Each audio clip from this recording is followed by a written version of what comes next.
Hey everybody, Alex here. Just wanted to jump in at the beginning of the adventure and say we wish you all a happy holidays. We here at Two'scast are celebrating the holidays the only way we know how, and that's by continuing to play really, really dumb one-shots together and being totally irreverent of what the holidays mean in any sense of the word. Yeah, I just wanted to say happy holidays to you all, and I wish and hope that you all have a safe and healthy new year, and that regardless of your situation or where you are, you're able to safely spend some time with your family, your friends, or your loved ones, and just to thank you for the amazing year that you've spent with us.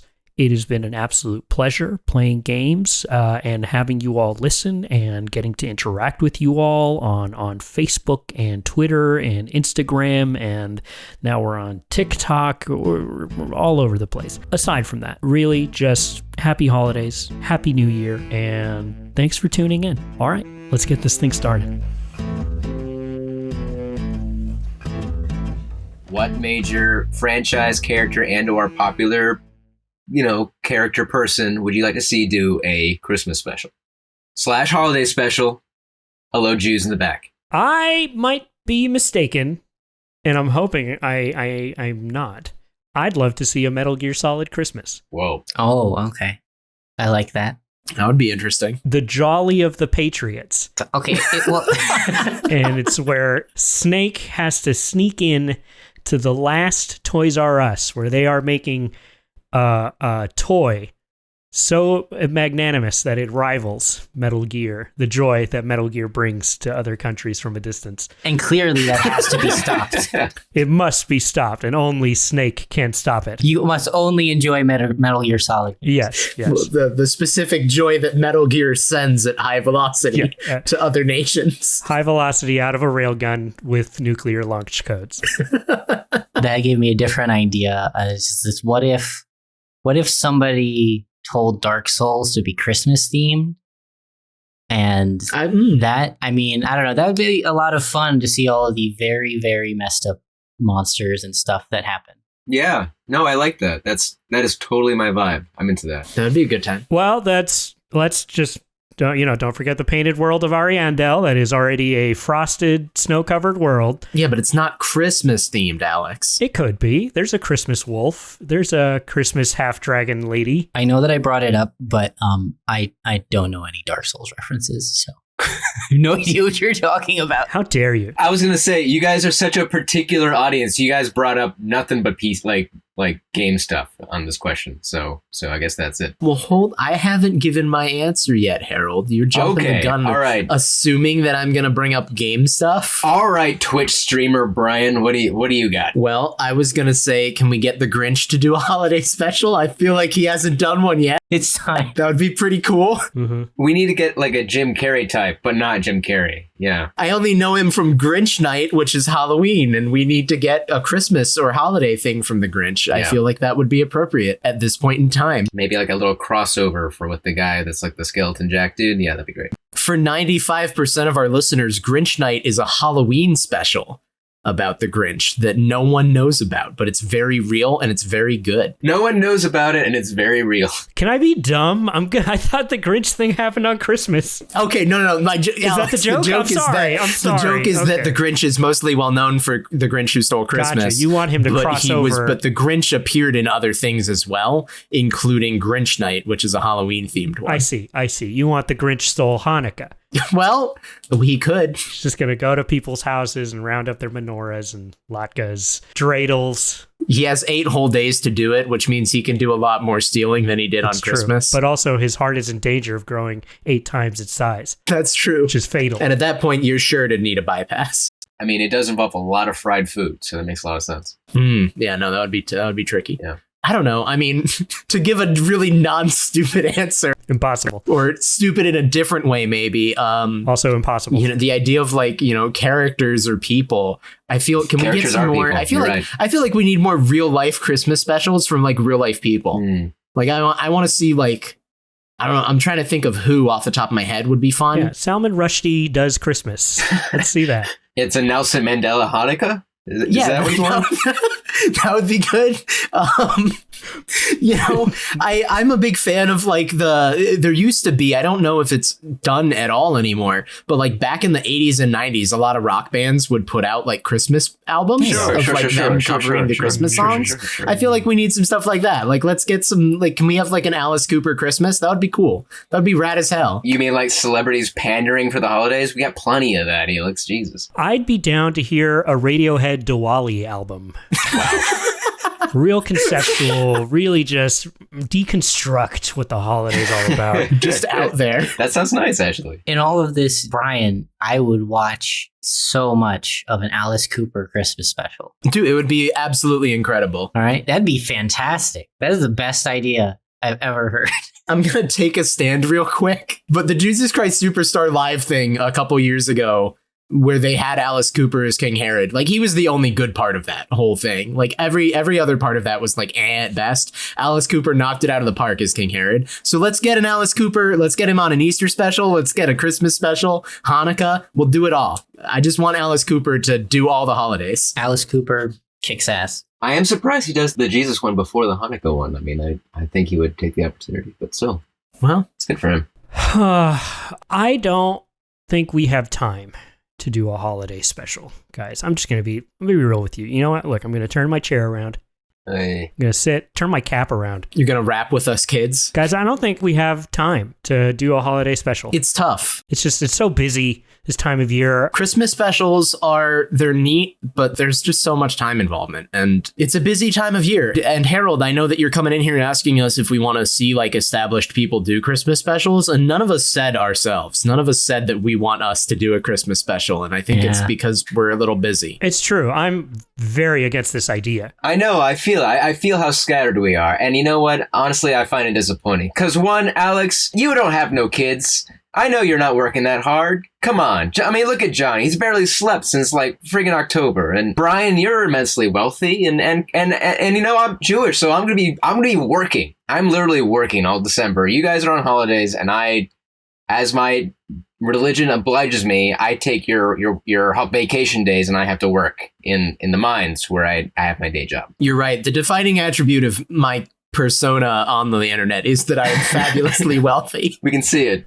No, Harold sacrifices himself to give us all holiday breaks. That's how it works. You're welcome. From the Jewish people, you're welcome. Also, the Arabs and the Chinese and anyone else who's probably like agnostic. But you know what I'm saying. So don't make us do a holiday special. Let's call it a day. I think this is it. Come on, guys. I mean, it's like the 6th day of Hanukkah already. We're barely in December. This year has sucked. I don't get to celebrate with you guys. And, you know, I've really just like my Hanukkah is almost over, and you guys are downers. I feel it in the air. Like there's no Christmas. I want Christmas this year. Do you know how weird that is? You know, I want to see you happy. I'm feeling very verklempt right now. You can hear it in my voice, but still, I mean, come on, my people, enjoy yourselves. You know what, Harold? I'm feeling something in my chest. It's like this withered heart of mine is suddenly beating for the first time hearing you say those words. It's, oh God, it's growing. It's at 3 times its normal size. Help me. Yeah, go get some icy hot, Alex. You're not doing well. Oh God, my left arm hurts. You can send an ambulance. Okay, you don't have to sell me on this your terrible gift, Alex. That's fine. It's okay. But I tell you what, let's... Is my gift dying? You know, it is December, and I don't want to work no more either. So let's just do a quick one shot here and now. All 5 of us together. 5? You know, 6, 7, whoever is in the room. Me, John, Helix, Alex, Tony, Sandra, and my dead friend Scott. And Ross and Rachel. Yeah. Harold, I'm going to put my foot down, though. I know that you really want to do it. I refuse to do a Christmas special. It's overdone. It's overplayed. Everyone out there, do you realize how many other tabletop podcasts are going to be doing Christmas specials? I mean, I was practically planning to do one for stream. I still probably am. That's already one Christmas special that I'm going to do. I don't want to do a second one. Conformist. I'm not going to do a second Christmas special this year. But, I mean, all right, come on. You know me. I'm not like other other guys. Helix, come on. I'm going to bring in my little flair and a little bit of Yiddish, and it's going to be very inclusive. So it's going to be different. Come on. Hands down, flat out, it cannot be a Christmas special that we're doing. Okay. All right. No, I hear you. So thank you for this full-throated permission to do this as a Hanukkah special instead. Wait, what? We're going to do with this Hanukkah special. It's a Hanukkah special. It's the 6th day of Hanukkah, and you guys got me nothing. So it's my Hanukkah special now, and there's no getting out of it, boys. I'm looking for the exit, and I just can't find it. I feel like we can't say no to a Hanukkah special. That's not in the cards this year. And it's genius. Toda rabah, Chavrim. Let's do it. Bless you. Thank you. All right. I promise. You know what? This will be a gift, guys. This will be good. You know what? This is my gift to you. I'm going to give you a little bit of my culture and a little bit of your culture and a little bit of our culture. And we're going to play a really fun game of Dungeons and Dragons for the holidays. And everyone is probably going to be incredibly weirded out. I already am. Hey everyone, and welcome to 2 Weeks One Shot, the tabletop RPG podcast where we play a one-shot campaign every 2 weeks from different tabletop RPG systems. My name is Harold, and I will be running tonight's campaign. Joining us at the table are a bunch of goys, a bunch of spirited men, a bunch of lights in the darkness that is my world. Let me introduce my friends. Hi, everyone. Ho, ho, ho. That's right, kids. It's me, Santa Claus. But my real name's Alex, and I've been hiding out in this podcast. That's right. I'm real, not like what your parents said, and I'm coming to your chimney in a couple of days. Don't start a fire. Please put the fire out. It burns me every time. And you know what happens when I get burned? No one gets Christmas. No one ever gets Christmas when I get burned in a house. That explains the last 26 years of my life. Oh, no, I skip your house. Oh, yeah. Well, so, hey, I'm John, and I don't have time to retool my character for a Hanukkah special, so. What was he originally built for? Kwanzaa. It's general holidays, I guess. It's a little aggressive Christmas. Oh, all right. Aggressive. You know what? That's fine. You know what? That is perfect for a Hanukkah special, actually. John's character was built for the war on Christmas. Come in and invade my Hanukkah special. That's totally fine. Hey, everybody. I'm Brian, also known as Helix Missionary. You might say that this was almost the year without a Helix Missionary. Haha. We're doing a lot of old references to like real old Christmas movies today, but that's fine. We are. Well, I am. I'm doing a lot of old references to holiday specials that many people probably don't even know about anymore, but that's cool. Yeah, at the end of this adventure, Brian's going to go stand on a bridge and reconcile with his life and then find out it's truly worth it. I don't want to go on a long side tangent, but that's a really fucked up Christmas movie. Like when you think about it. It is! When you think of like, if you boil it down to like, what's the plot of this movie? Like, oh, this dude's going to kill himself, but then he decides not to. I'm like, oh, all right. Merry Christmas. Merry Christmas. God bless us, everyone. Maybe next year. Make it the last year, Santa. Make it the last year. For those just joining us who are new to tabletop RPGs, a one-shot campaign is an adventure you play with a group of friends that begins and ends all in one sitting. Tonight's campaign will be played in Dungeons and Dragons, where I, the storyteller, give the players scenarios and settings in which they interact with the world and each other, I guess, and then whatever else that they do. Ready? Steady? Roll.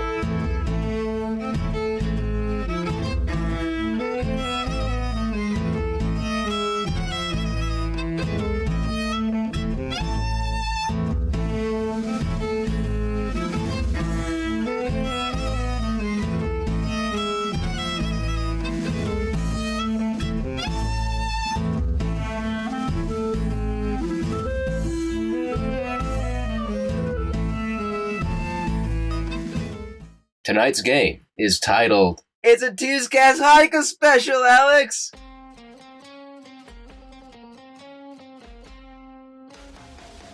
Laila Tov, Hanukkah Sameach, everyone. It is the third night of Kislev and the fifth night of Hanukkah. You are a denizen of a North American city at the most northern end of Shmalaska in a very Druish community, a small village of Druze that live in the most northeastern town of Schmalaska. You've been invited to a lovely little Hanukkah party at the town's edge by your good friend and spiritual leader, the great copper dragon Rabbi Moshe Maimonides Karlebach, for a lovely Hanukkah party at his home and residence. So, at your convenience, together or separately, you all arrive to see the smiling, gigantic face of the gargantuan dragon, Rabbi Karleba, as you enter his cavern. Welcome, my friend. Thank you so much for coming to my Hanukkah party. Please come in and make yourself comfortable. What did you bring for me? Please, you humanoids are so tiny. Can you please introduce yourselves again so I know who you are? Please grab a name tag, please. Well, Rabbi, I'm William Billingsley. I'm not really sure why you invited me, but you summoned me and I came. Do I really have to wear the name tag? Whoa, my good friend William Billingsley, of course you have to wear the name tag. I'm so wonderful for you that you came. I heard that you had moved into our village most recently, and of course I summoned you. I summoned you here because I wanted you to feel invited. I wanted you to feel like you were part of the community. So please, take off your, what you call them, the shoes with the smockers. Take them off, enjoy yourself. Please. Well, that's very kind of you, Rabbi. And I do feel welcomed into this community, given the fact that I've started attending the local middle school and have beat up pretty much every kid in attendance. Oy Gewalt, I know you're just a young man. You're just a small humanoid child of the small age, and I know you're having a difficult time, but please come in. I'll introduce you to some more of the people. We'll see if you can make some friends. We'll make sure you're not having any more conflicts, okay? I'm excited to meet more friends and victims. Take off my shoesies. Get comfy. I'm gonna find a good lounge chair. Welcome. Yes, thank you. I have many other Druish guests here at the party. Druish and non-Druish. We're very inclusive here. I even have some Muslim friends here. They're very nice. They're very nice people. Oh, well, yes, you can see in the corner I have the dragon points, and he points to a couple of, I don't know, what are some good Druish NPCs? Centaurs. There's like some centaurs. I don't know why. Centaurs are like over by the food eating some latkes. Sup, y'all eating latkes? I'll see you. Yes. Hello. Is this the right place? Yes. Hello, tiny little person. Welcome to the party. Welcome. Chanukah Sameach. Oh, why? What big scale you have? I brought you this assortment of gingerbread men. Look, little tiny cookies. Lovely. Wonderful.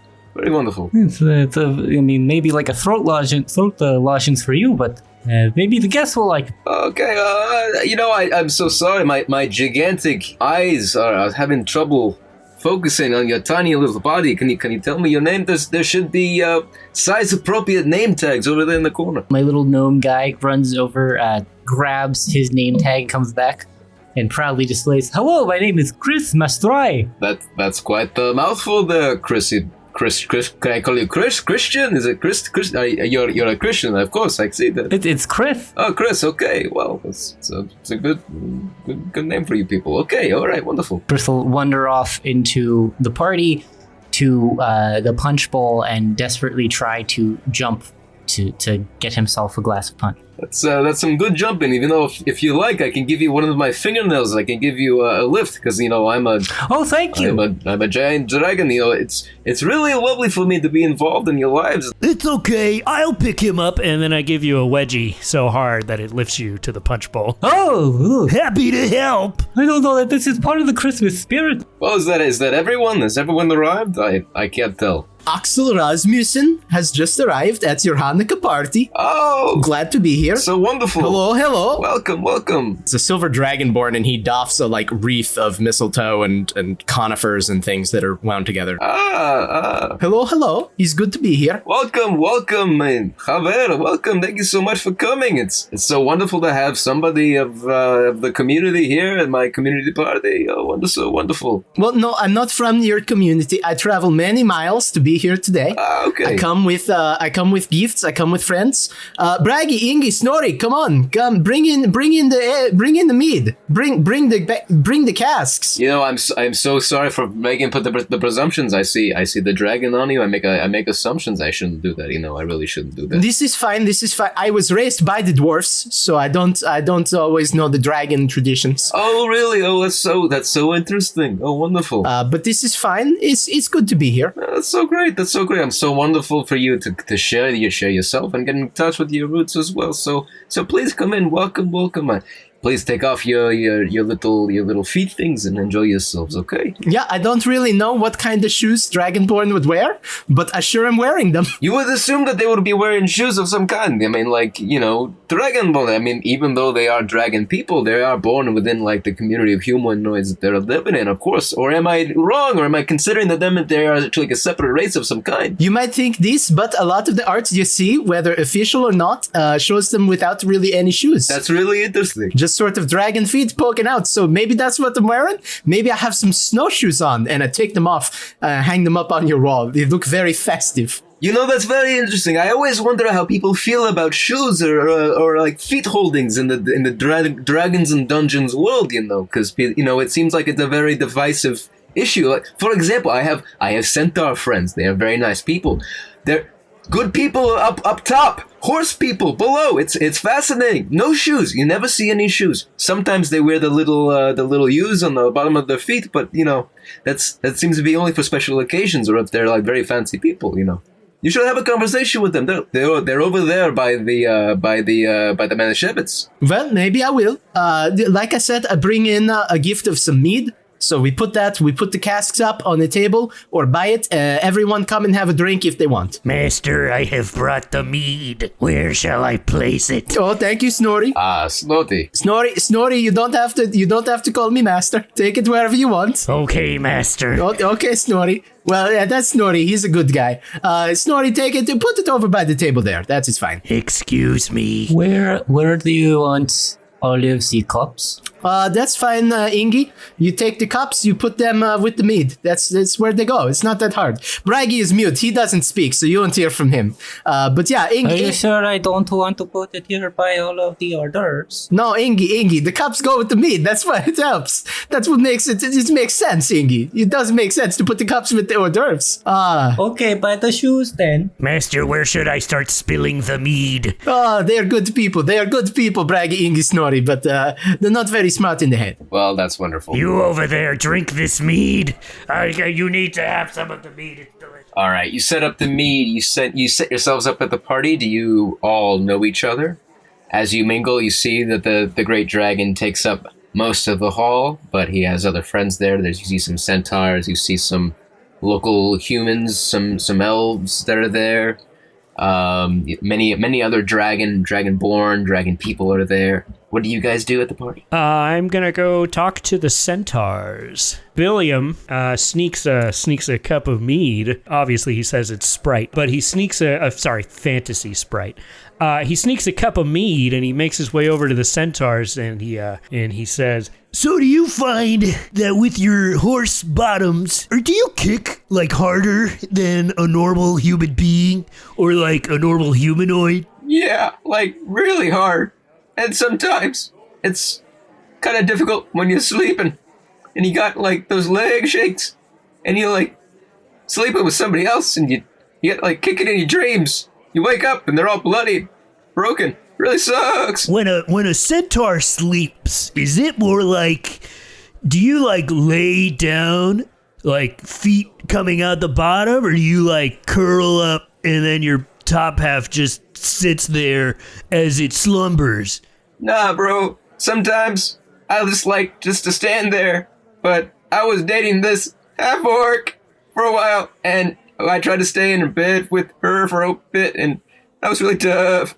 I'm turning into a goat. Wait, how long ago did you date this half-orc lady? 15 years ago. I boned her at a Christmas party. Dad? What else are you guys doing?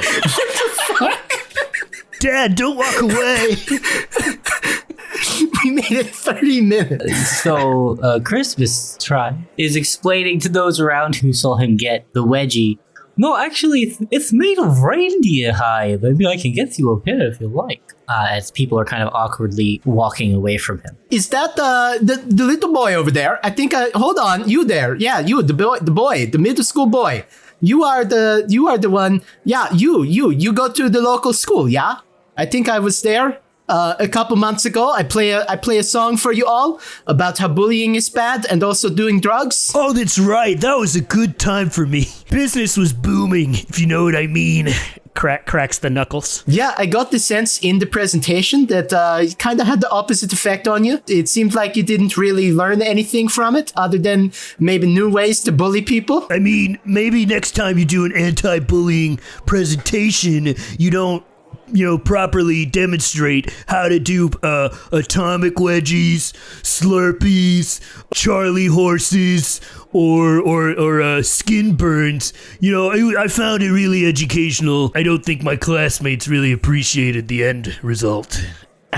Yeah, no, this is a review I've had in the past, and also I consider that maybe I'd redo the song where I go through all the insults you could use on people based on different, facial characteristics or body problems or different things that they have going on. Maybe that song, it doesn't work as well as I want it to, so... maybe this is also something to change. That's true. I did learn a lot of your mom insults from you, which, you know what? Bro, high five. High five. No, I mean, Axel goes up for a high five. They are pretty fun, I have to admit. But it is, I'm obligated as the performer to tell you that you don't do those things. They are bad. You don't do them. Hey, are you here with those three little weirdos? The Dwarf Brothers? Well, they are more that they are here with me. I'm sort of the big man on campus, as they say. So I'm here to be part of the Hanukkah celebration, maybe learn a few new things about the holidays. I'm trying to come up with the new holiday song, All the holiday songs we have, they're old, they're busted, they're not good anymore. Everyone redoes them, but they're no fun. Everyone complains about the new ones, right? The big popular, Marie Carey, she gave the big song, everyone hates it, it comes back every year. Worst. But it's the only good new holiday song we have. So, of course, they're going to play it. From across the hall, you hear the voice of the dragon say, I completely agree. Nobody cares about the good Druish music anymore. There's some great Druish folk singers out there making wonderful songs that'd be beautiful for Hanukkah. There's Arik Einstein, David Rosa. Nobody cares about the dragon singers anymore. It's so upsetting. And this is what I hope to learn in coming here tonight. Learn about all these great songs, learn about all the great traditions, and then make the new kick-ass holiday song extravaganza, blow everyone's minds off, and maybe, become a famous singer. Master, I have finished inspecting the bathrooms, Master. I wish you didn't do that, Snorri. It's really troubling. You do this everywhere we go. The bathrooms are a wreck, Master. I will find more mead inside the toilets. And I have brought all of the toilet soap bars. For the mead. Yeah. Oh, boy. Just then, the front doors burst open, and a very scared and shivering little reindeer enters the hall. As you all turn, you see a bright little red light blinking as the reindeer turns to look inside the hall. Hello, I'm looking for the rabbi. Is the rabbi here? Oh, yes, I hear a voice. Who is that? Who is calling my name? Rabbi, it's me, Rudolph. I've been traveling for 8 days and 8 nights to find you. Oh, it's all right, my old friend Rudolph. What's going on? Happy holidays, Rudolph. Is everything all right? It's nearly the end of Hanukkah, and I've yet to hear from my good friend Santa. Is he okay? Oh, Rabbi, I fear something terrible has happened. It all happened just a week ago. I'm not really sure, but Mrs. Claus was complaining about a headache, and then they disappeared into their rooms, and well, we're all very worried, sir. And if Christmas doesn't happen, well, there'll be big trouble all across the world. And Rabbi, you gotta help, Rabbi. Oh, all right. right, okay. Well, Rega, friend, don't worry. Hold on for a second. No problem. Listen, take off your little Christmas sweater. Warm yourself up by the Hanukkah lights. We'll take care of everything for you. How did he take that sweater off? He's on all fours. Oh, the centaurs will help you. I don't know why he's even wearing a sweater, given that he's a reindeer. They're used to the cold. It seems very strange. Master, shall we cook him? Do you want to feast on him, Master? No, Snorri, back down, back, Snorri. Excuse me, please give some space to the reindeer. He needs a little help. You know the Claus family. They work these people to the bone around the season. They're very busy around this time. Please let them relax. Oi, Gavolt, what are we going to do about this? I mean, if Santa's having issues, if you Goyim don't have a Christmas this year, you little humanoid people are going to riot. There's going to be chaos in the streets and whatever. Silence at a Hanukkah party. Oh, this is terrible. This is terrible news. What's wrong with you people? I'm sorry. He's just such a wussy. I can't help. I'm trying to fight back the urge to just punch him in the leg until he has a Charlie horse. For Has v'Shalom, you say such terrible things at my Hanukkah party. Excuse me. Are you the Rudolph? Why, yes, sir, it's me. I have only your baseball cards. Oh, that's back when I was a pro.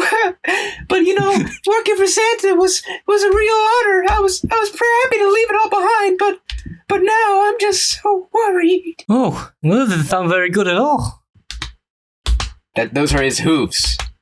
His anxious hooves on the ground. Well, little reindeer, I can't help but wonder a question here. You say it took you 8 days, 8 nights to get here, but does it not? Do you not normally go around the whole world in the single night on the Christmas Eve? I mean, it seems strange. It takes you so long to get here this time. Maybe you're in on the plot. Mm-hmm. No, well, I'm there with all my coworkers, see, and Santa and his magic pushed us along, and by myself, I'm just one little reindeer. How dare you question the venerable Rudolph? You're right. It was not appropriate of me to ask the question. I'm sorry, Rudolph. Yes, absolutely. He's done an incredible thing. It's a miracle. He's made this in 8 days. All right, now hold on. Hey, listen, I apologize. I don't need everybody jumping down the throat, jumping up the ass, out the throat, into the mouth, and put me in the fire pan. I don't need this. Master, you're being such an asshole, Master. No.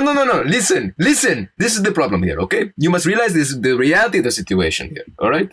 I'm becoming very Israeli now. Somebody has to step up and do something. And listen, your attitude makes me think you are not a supporter of the holidays, okay? And the holidays are very important to my people and to yours, all right? So, my name is Axel Rasmussen, and I am sometimes called the Yule Skald. I would thank you very much not to disparage my name and say that I am not a supporter of the holidays, okay? Oh. I don't know all about all the holidays. That's why I want to learn. I mostly know about Yule. I want to learn about the rest. So you calm down over there, mister. And you need something doing, I go do it, okay? It's the holiday season. I live the holiday spirit in my heart all year long. What I like about Yule is that it holds me tight.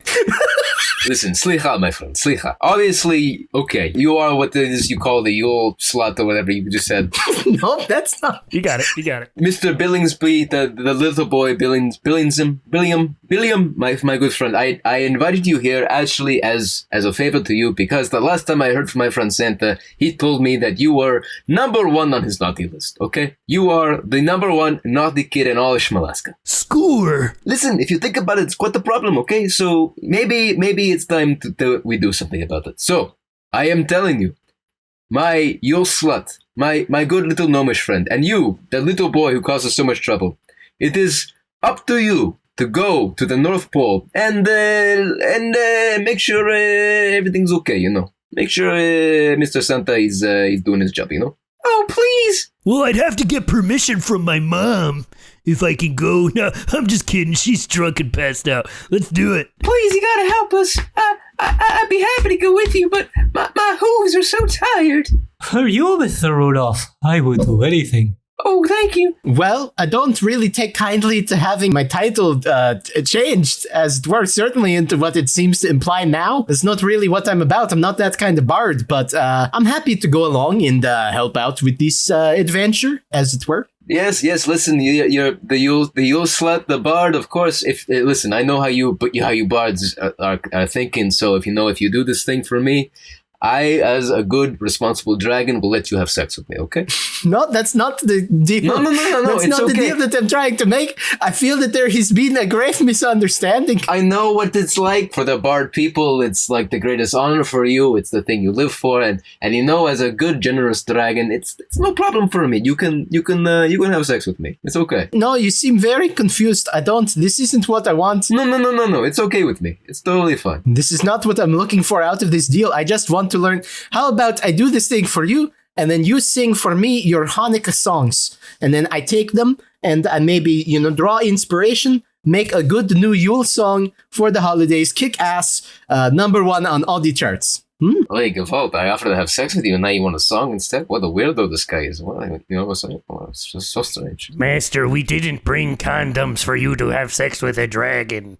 I can go back if you need me to, Master. Snorri, I'm going to ask you to go back for very different reasons. You keep talking like this. Hey, Rega, my friends, Rega, listen. You must start this journey right away, okay? It is nearly the end of Hanukkah, and it's going to take you at least 8 days and 8 nights to cross the Arctic to get to Santa's home. And by that time, you only have a few days before their, lousy, holiday that they always going all on about. So, you're going to have to leave right away. You're going to miss the rest of Hanukkah. I'm so sorry. All right. I don't normally break character during the podcast, but yes. Are we really about to do 8 days and 8 nights of travel? Is that, I know that this is a Hanukkah themed special. I know this is your Hanukkah special, Harold. It is. Yeah. This is the Hanukkah themed special. Right. Yeah. Are you really going to try and do 8 days and 8 nights of content in one episode, in one recording session? I mean, are you not interested in hearing what's going to happen on the third night? Don't you want to know how that's going to tie into what's going to happen on the 6th night? I mean, I have this all planned out, bro. I thought we were saving time. I don't understand what's happening. This doesn't make sense. Can we do a Cliff Notes version? The miracle of the Hanukkah podcast is that we fit 8 days and 8 nights of content into one podcast. Isn't that what we're all about? Yes. And it was that easy. Great. Okay, we're past the travel. Cool. Awesome. You know what? That was a miracle. Yeah, give us like the TLDR of the Hanukkah story. What, like our Hanukkah special story? What's the basic, like 20 seconds, get us through it? Okay. All right. I hear you. You're all generous. You want to say, let's be inclusive. Let's do the Hanukkah thing. But when push comes to shove, you just want to skip ahead. I get it. I totally get it. Well, no, I want the Hanukkah story. I just don't want 8 days and 8 nights I don't want it to take up our entire month doing this. Correction. I don't want to have to edit 8 days and 8 nights of content. Yeah, Alex doesn't want to have to go through 8 days and 8 nights of content. So maybe if we can just make some assumptions about what happens. All right. Okay. That is a fair enough point. There's something with olive oil, right? We cook with the olive oil and it looks like it's running out, but then we have enough to make our delicious pasta. No. They have dinner at the Olive Garden for 8 days and 8 nights. Oh. But the never-ending breadsticks are magical. That was the story. This part you guys have to absolutely cut out. But anyway. Oh no, I like that. Okay, I hear you. And I will skip ahead, but all I'll say is that it's kind of a shanta. So I don't know what that means. Exactly, Brian. Exactly. Sick burn. Anyway, let's go ahead and skip ahead, Let's speed up this Hanukkah miracle, okay? This will be the miracle, is me deleting these 16 pages of content that I've had planned for the next 7 to 8 hours of this Hanukkah special. But fine. Skipping ahead.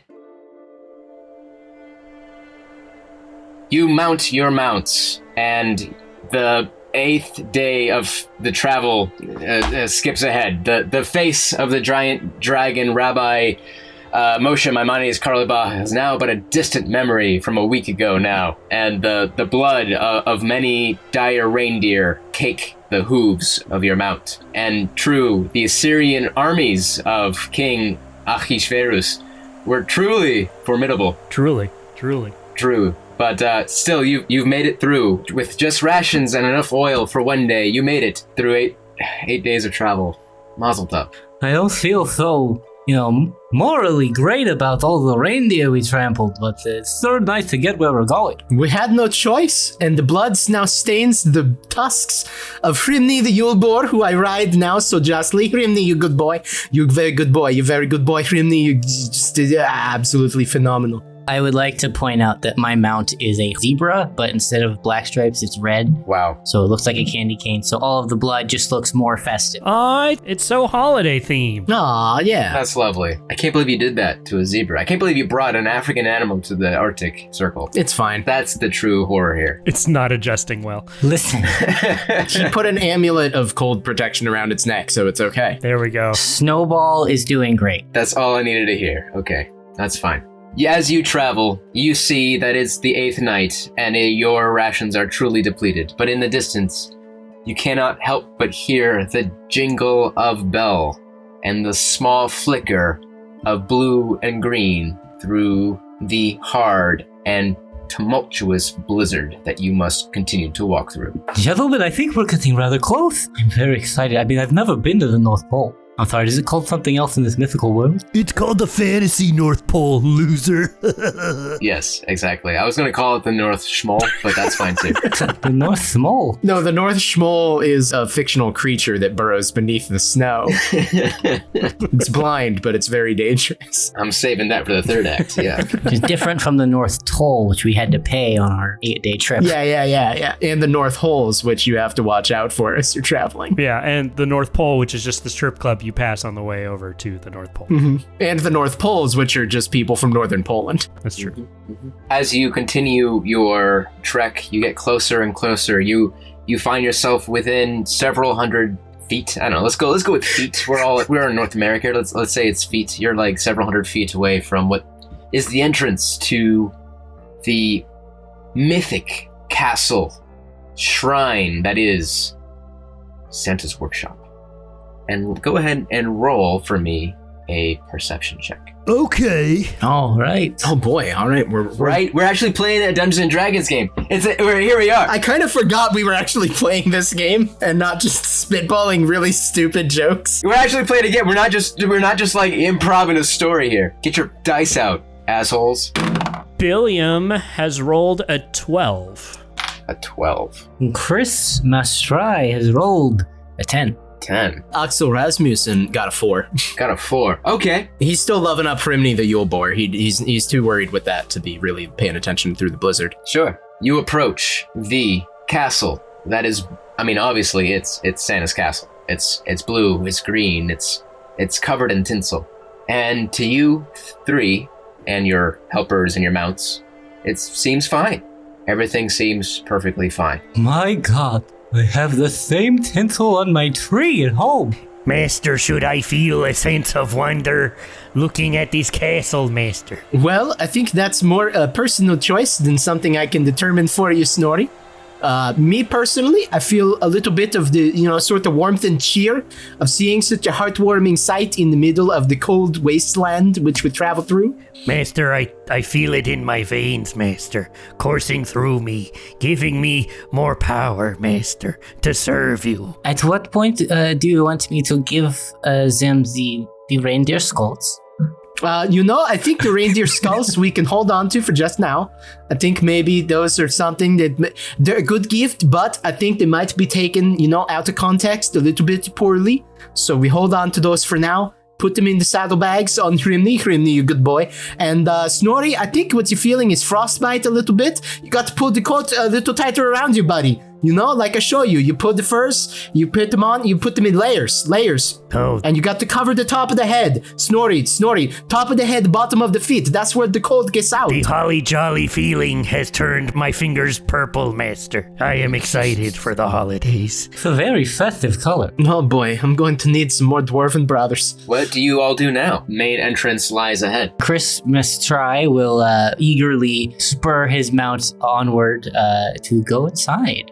was very excited about Christmas things. Billiam is riding his family dog, Sadie, a Mastiff. Sadie's a real good girl, in case you're wondering. Oh, good. Yeah, he's going to check on Sadie and then continue riding forward over with Chris. Or Christ. Axel is gonna be slightly behind the two of them, that's fine. He's just guiding Hrimny forward. He does grab his massive leather sack full of goodies. It's his bag of holding. It's his Yule sack. Yeah. And as we're approaching, he does realize, like, I forgot to put on the party clothes earlier even. Well, we put them back on now. And he does pull out of the bag of holding. He has, like, the little wreath of mistletoe and conifers that he puts on his head again. Oh, that's lovely. But he also has like a big bushy white fake beard that he sort of straps on. Oh, that's sweet. Just goes under his jaw because he's a dragonborn, so he's got like the snout that pokes out. Oh, that's good. But it's there. It's hanging underneath. So he looks very festive. That's nice. When you're going to go meet a mythical character, you should dress like that mythical character. Yeah. When I go to meet Nick Cage, I'm going to dress like Nick Cage. That's fair. Yeah, absolutely. That's how I'm going to do it. Well, the beard is mostly so that he kind of looks like a dwarf. If he feels out of place when he doesn't have it on. Oh, I see. That's complicated. Brian, what are Snorri, Braggy, and Ingi riding on? They're also riding on Hrimny. They're all on the board. Oh. It's a very large board. Wow, that's fun. Snorri likes to ride at the back, the very back. Yeah, he would. As you approach, you three cannot help but notice that the front door to Santa's castle seems slightly ajar. The cold winter wind blows slightly in. Just going straight through that. You gonna go straight through it? Oh yeah, no hesitation. No surrender. Says the wizard. They're letting in the draft, all the cold, the fires are out. It's not very good for the warmth, for the circulation. That's very bad indeed. I mean, we gotta start some fires for the cocoa. You can't have Christmas without cocoa. That's just ridiculous. You all enter Santa's great castle to find it very dark and very cold and quite empty, except for what seems to be some small forms in the far corners. Come out, you wussies! From the far corner you hear, "Who's there?" It is I, Chris Mustry, with my companions. We are here to see what ails the Santa Claus. Mr. and Mrs. Claus, of course, very well respected by everyone, including me. And possibly give them all wedgies. I'm not here to do the wedgies. I'm more here as a fan, and maybe say, if you have any holiday songs you want to sing while we're here, I would appreciate that. My name is Axel Rasmussen. You probably know me as the Yule Skald. Bragg, Ingi, Snorri, you stay here with Hrimny. You make sure Hrimny is okay. Hrimny, you good boy. You all stay there. I will go ahead. This could get a little bit, maybe a little dangerous. You know how it gets around this time of year. Good luck defeating Santa, Master. Well, I don't know if that's what we're here for, but, if it comes to it, thanks, I guess. And now I give the reindeer skulls, yes? Okay. Yeah, you know what? Sure, if you want to hand him out at this point. He just runs off. Anybody who wants the reindeer skull, there he goes. Okay, see that man? Go after the dwarf if you want the reindeer skulls. He has them. Come back with the reindeer skulls. So your dwarves are leaving? Okay. We're leaving them behind. Well, they're just the retainers from my background, so Okay. They don't come into play in combat or anything. I'm gonna miss them. So you didn't write out stats for them. Okay, that's good to know. No, they don't. I mean, they have their stats according to the rules are commoners who have 4 hit points, so I think we're gonna let them do their own thing. Okay, well, good to know. All right, so. And would you like any reindeer skulls? So from the back of the hall, you hear that tiny voice. Who's there? And as you look, you see a small little face poke up from what could only be described as mounds of something in front of it. Somebody can do a spot check or a perception or do whatever you want. I did so well on perception the first time around. Let's go for it. I'll do perception again. Yeah, don't make Bill roll perception. With my +1, 5.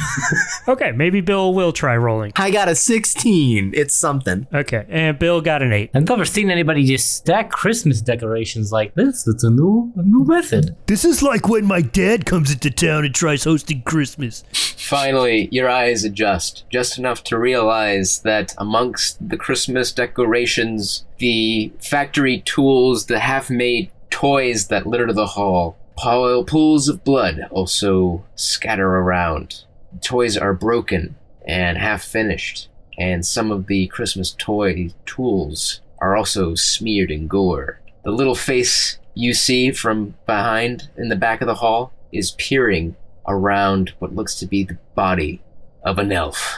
Oh, so I think, gentlemen, I think we are here under some strange and dire circumstances. If you have any weapons upon you, I suggest maybe now we pull them out. We relieve ourselves of the pretense that we are here to investigate and more that we are here to do something about the problem. And Axel reaches into his bag of holding and pulls out a shield and a large warhammer, and also a nice harp that he sort of slings over his back and slings the shield back there as well for now. Chris reaches into his bag of holding and pulls out a staff of the Magi, which is rather large for the gnome. It's kind of twice his height. It's still not quite as big for a normal person, but it's still too big for him. I see there you have the staff of the Magi. Is this perhaps also a gift? A gift? A gift of the Magi? You know the story. Yes, I do know the story, and my very favorite part was when they gave the Christmas candy cane staff. My staff of the Magi is striped like a candy cane. Okay, that's good to know. It's very important. From the back of the hall, you hear the voice again. Are you here to help? I'll find you. We are here for all of the Christmas joy and cheer. So as long as you're for that, I guess we're here to help. Yeah, we did hear from your little reindeer friend. He found us. That's what happened. If you don't come out, I'm gonna give you a wedgie. He will too. No, Billiam, I don't think that's helping the situation right now. I've never come across a problem that can't be solved with a wedgie. Also, when we're in the cold like this, the skin burn is a little more effective, I think. Your improv is depressing me. It's calm down. Bill's gonna walk on over to the face. Yeah, let's go over there. It all happened so fast. It was just like a week ago, and everything was fine, you know? We were just getting ready for Christmas. And then everything started getting kind of weird. And first Mrs. Claus got sick, and then Santa got really mean, and he started yelling, and then everything started going really strange, and then he started eating the reindeer. And then he started eating the elves. And then he shows you his little stubby fingers that are like missing all the digits. He's got like hands with no fingers. He ate the elves. Holy shit! Oh. That's not normal for your Santa Claus, right? Because there's a lot of different kinds of Santa Claus I heard of in different places, and I don't know if maybe some of them eat the fingers, or the elves, or the reindeer. You know, I'm a rather prolific baker, but I've never had that called for in a recipe. From the back of the hall, you hear a great loud moaning sound. And a great glowing green light flows into the hall from the back. The windows glow green and shudder and shake as snow from the ceiling falls slightly. The elf in front of you shakes and trembles and starts to spasm. And suddenly, from its orifices and its holes, its soul starts to flow out of it. And to your dismay and horror, the soul of this poor elf flows from its mouth and screams. And flows into the back of the hall. The elf in front of you twists and turns, and other elves, the bodies of elves from all across the work hall, start to twist and turn and boil and burst and shake. And the smell of cinnamon and old spice and mint and peppermint fill the hall, and also blood, as the bodies of elves twist and start to stand around you. They're so horrifying with their undead jolliness. Yes, the elvish bodies, they twist with unnatural, undead power. Their lifeless corpses burst and twist and enlarge until they tower over even Rasmussen, the Dragonborn guy, who I assume is probably tall. I mean, yeah, given I've got a 13-year-old and a gnome with me, I think I'm probably the tallest. I haven't hit my growth spurt yet. I think maybe right now what's happening is we're moving from the Christmas joy to the Yule joy. Now, the Christmas joy, that's all about, you know, the family, the getting along together, all the good stuff. The Yule joy is about the hunt and beating the piss out of other people. So I think we're gonna go do that now, yeah? Because these elves, I mean, they seem like we need to beat the piss out of them. I guess now is a great time to roll some initiative, boys. What? Hell yeah. Man, this D20 I'm rolling sucks. Got 12. I got 8. 8? Okay. And Billiam rolled a 21. Ooh, Billiam. Ooh, 21. He knows how to act fast so that he can get in that final noogie and then run away. Oh, yeah. Gotta get those noogies. And now for your Christmas elves. Yes, Christmas Elves, which is a sub-race in the D&D book. Is it? They're just like high elves, but they get a -2 to strength and a +2 to Christmas. Yeah, that's how it works. Yeah, and let's go ahead and have combat begin. Alex, of course, your trained middle school mind is faster than anyone else's. What do you do? Billiam's gonna take out his Vorpal Greatsword, as all 13-year-olds own, and he's gonna rush forward. He's gonna dash forward, actually, to the closest elf. Okay. And just so you know, I have the bonus action of Charger. So when I take the action to dash and move at least 10 feet in a straight line, I can choose to make one melee attack, which adds +5 bonus to the attack's damage roll and hit. Okay. So I'm going to dash forward to the closest one, and then I'm going to take the bonus action of Charger to do that. And so there's no attack of opportunity on that? No, because he's charging that. Yeah, I'm charging that. Of course, I know that. Silly me. Let's do it. Here we go. I'm going to roll my Vorpal Greatsword, and that is a 23 + 5, 28. Do I hurt him? Yeah. You hit him hard. Do your damage, sir. Okay, so for damage, here we go. He rolled a 21 + 5, that's 26. Oh shit. Well, your Vorpal Greatsword slashes deep into the skin of the undead Christmas elf. From its wound, a pile of Christmas glitter and that fuzzy, like, cotton stuff that you make, like, into, like, snow when you have to, like, decorate a house. It just comes, like, pouring out of his wound. Whoa, murder is so festive. Yeah. What was the damage again? 26? 26. Okay. I like that Billiam is a bully and constantly in like violent altercations, but this is like the first time he's used his sword. All my damage has been non-lethal so far, but not to this elf. All right. John, you are next. Which elf are you by? You have 4 angry undead elves in front of you. He's on the one, let's say, bottom right. Bottom right. Oh, perfect. He's on the closest elf. Yeah. Okay. Fireball. Let's do it. Hey, it's a wizard. Fireball. The ones to the top left. Christmas tree will say, listen, it's too cold in here. You're gonna need to warm up for your cocoa. And he's gonna shove a fireball up your ass. Can I be honest? When you first said your name, I thought you like said your own name to chant your magic spells like a fucking Pokemon. Christmas tree. Sorry. I mean, how far apart are these elves? You may even be able to hit all of them with a single fireball. Fireballs are big. Yeah, you might be able to do it. They are. It is a 20-foot radius. I think I can hit the 2. I don't think I can maybe... If all of these elves are like near enough to each other, I think you can hit all of them. 5, 10, 15, 20. Yeah. Okay, let's do it. If this room isn't that big, then like... We're gonna go for the center of that area. I'll let you hit those 3 in the back. How about that? DM call. What is the save for Fireball? Fireball calls for a dexterity saving throw. My spell save is 19. Real quick for the listener, we're playing on a map on Roll20, just so you know. Yes, we're using Roll20. First off, Brian's adjudication of rules as he has a visual filter on that gives him sunglasses is amazing. But also, he has been writing Amogus on every part of the map that we can see so far. Because you guys keep drawing shit that looks like the Among Us characters. It's a good meme. It's a hot meme. I'm just drawing circles here. We'll include screenshots. I would like to apologize. I've never played a wizard before. I have no idea how spells work. You're a lizard, Harry. Hey, a one-shot's a great time to do it. All right, so you're casting Fireball. What spell level do you want to cast it at, John? I'll just keep it at 3. That's fine. Then I believe that's going to be a dexterity saving throw that they each have to make. Yes, spell save 19. If they pass, they take half damage, and your full damage is 8d6 fire damage. Well, happy Hanukkah, John. They failed. Oh, snap. I don't have 8d6 ready. Hold on. Come on, John. It's a Hanukkah miracle. 8d6, let's go. 8d6. I'm just going to roll these 4 times. While John is getting his dice together, Harold, quick question before we get to my turn. Yes, sir. How tall would you say this room is? Oh, this is a vast hall that is used to make many millions of toys for every child on the planet. So I would say maybe it's like 60 feet. Oh, okay.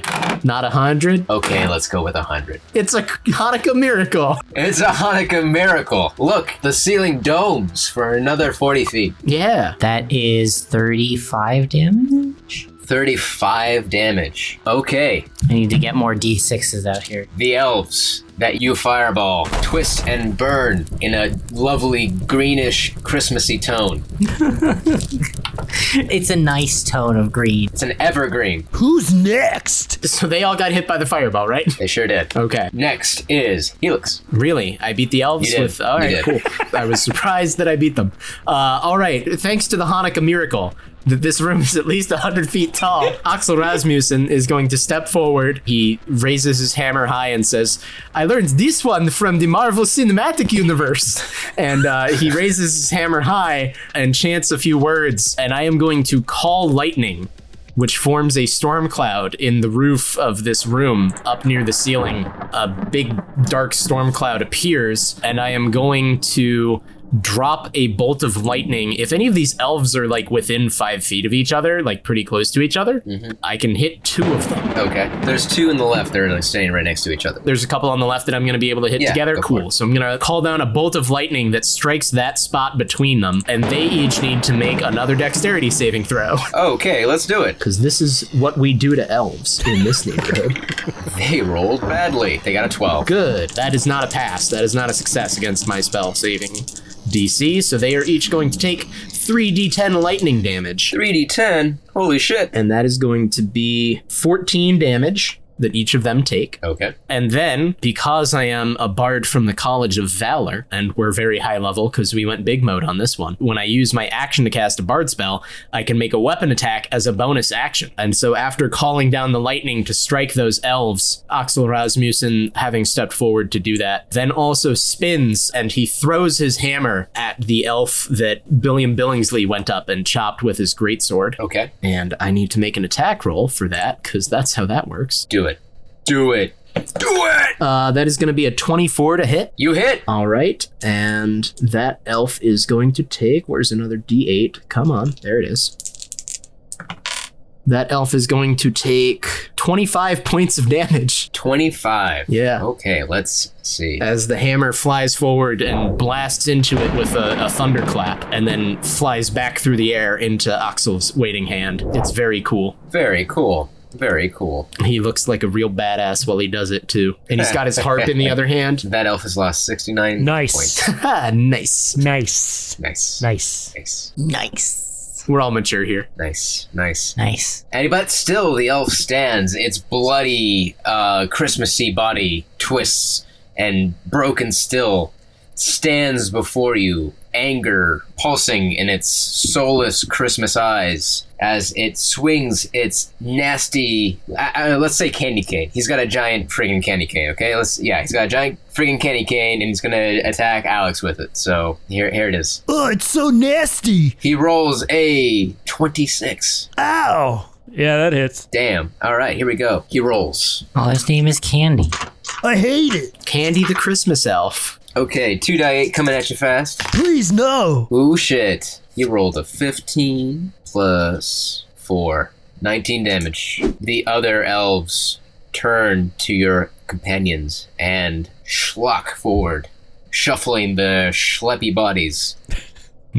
And they attack with their other accoutrements of the holidays. One also with a giant candy cane. The other one with a, I don't know, a ski? He's got like a ski. He's got like a Christmas ski. I don't know what else he got. Here it comes. My snowshoes! How did they achieve them? They're attacking us.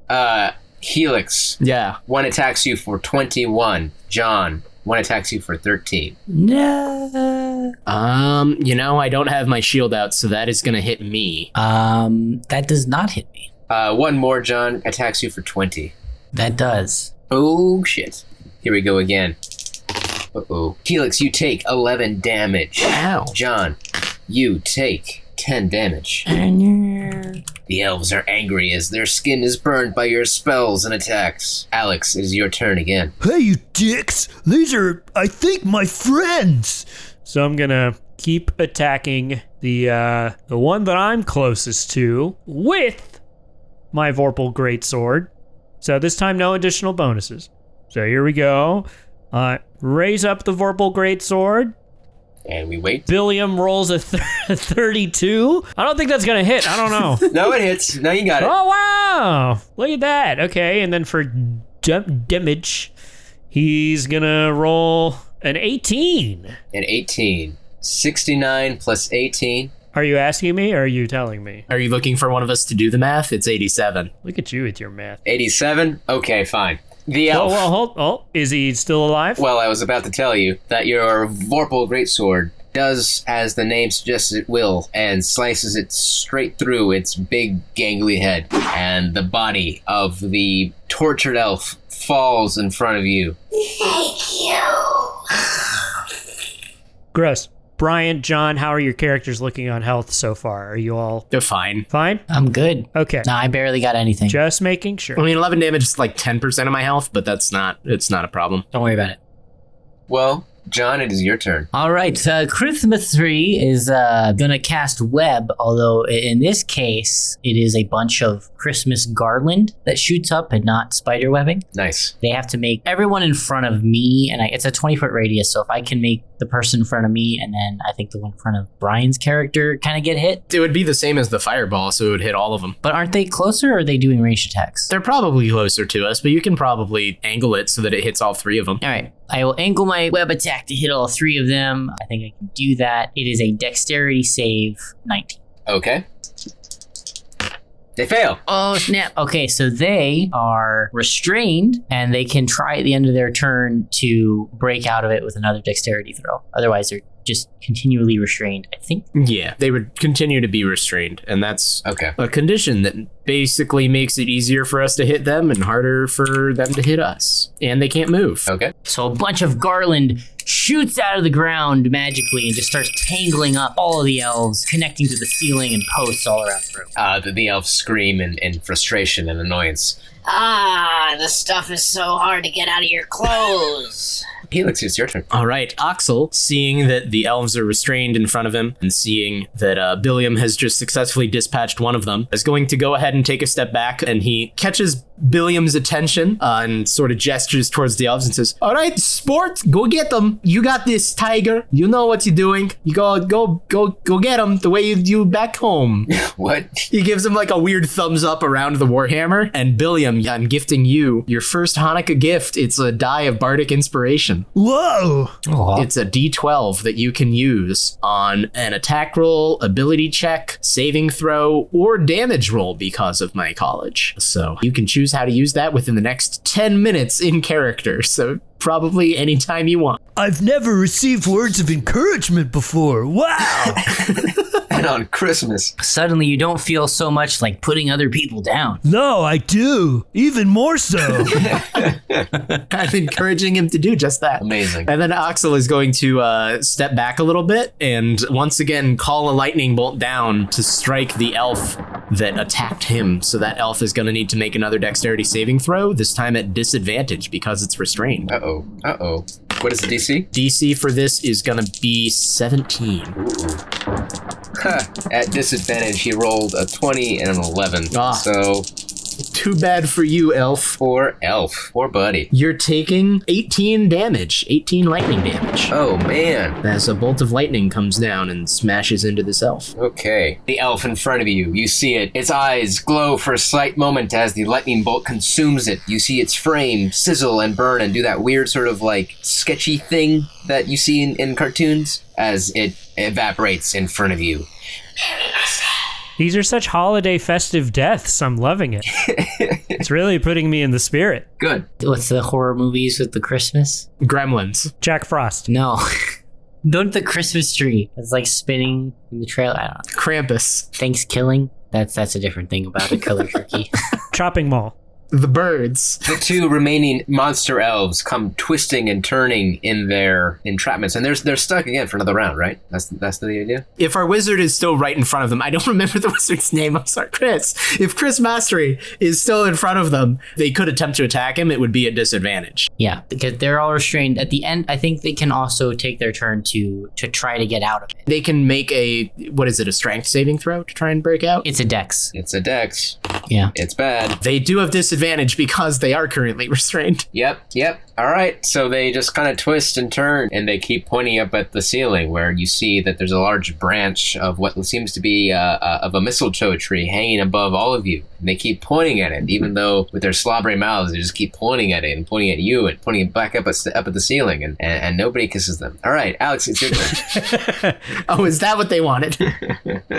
Billiam puckers up. No, okay. Billiam is going to take out his crossbow, which is the only not big weapon that he got, and he's going to shoot up at the mistletoe.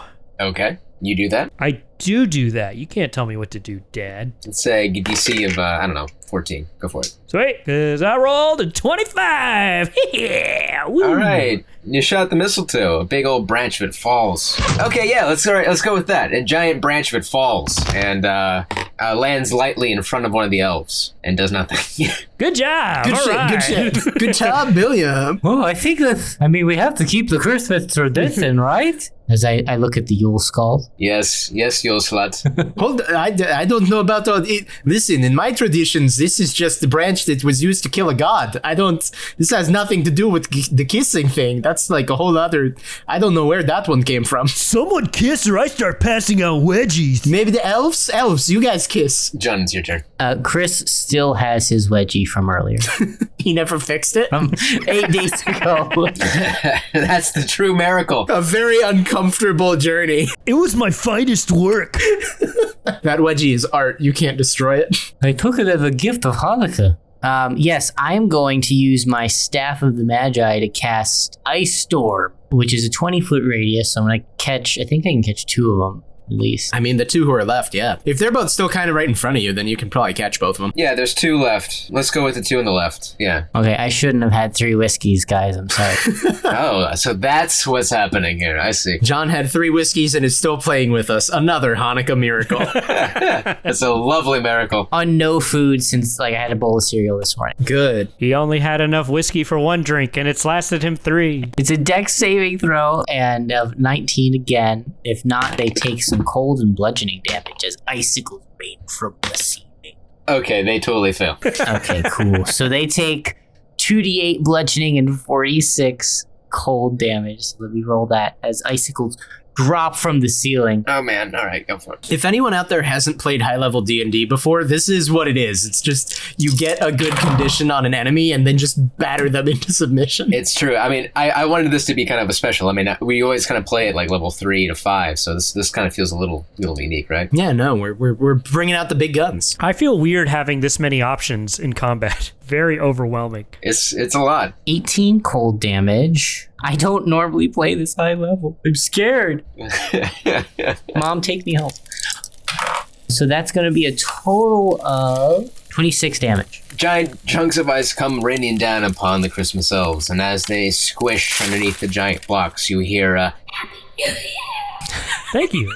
Are Christmas elves, do they get New Year's off? Is that something that's recognized? No, they go right to work. It's a long, arduous life. Chris Mastri is rethinking his fandom of Santa Claus. Their union was completely demolished. I mean, they went for a vote, and Santa got in there, and he did a revote, and he messed with the ballots. It's really horrible. Yeah, he put out a lot of anti-union ads, and it was really weird. It's a shame, man. Yeah.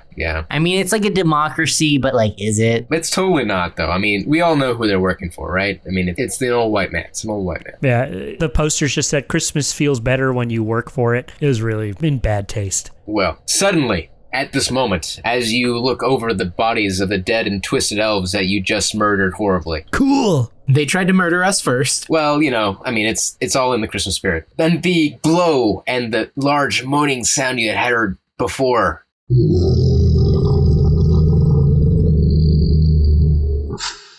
Fill the hall. The green light glows through every window. And you see a doorway, the far back, leading to another chamber.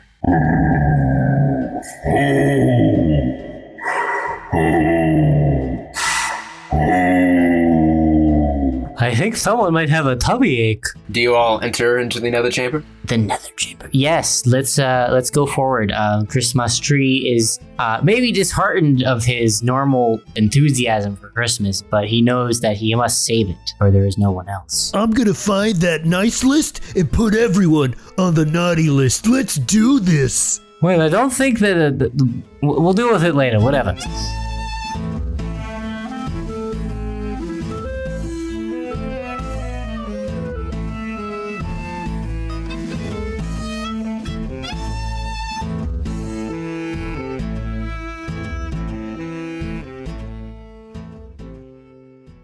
Oh my god, what even is this adventure?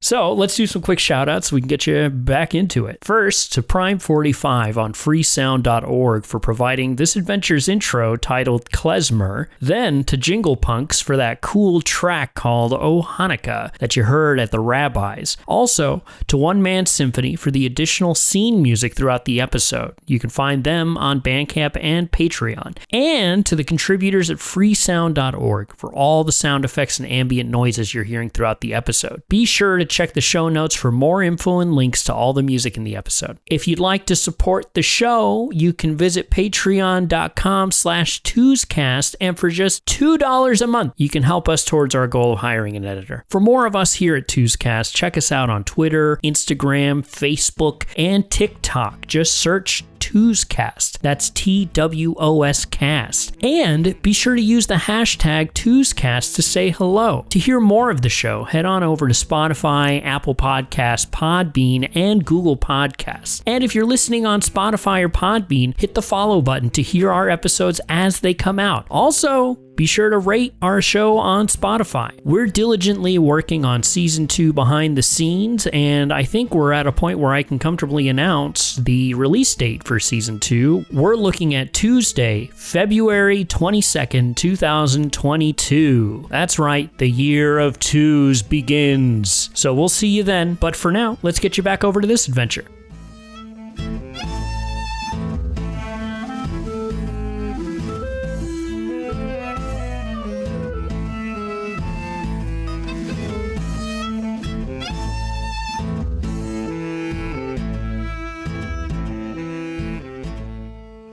Well, I think, and forgive me for saying this, but I think that we got to fuck up Santa Claus. I think that's what's happening here. We're just going to, we're going to do it. You three valiantly move forward into the next hallway.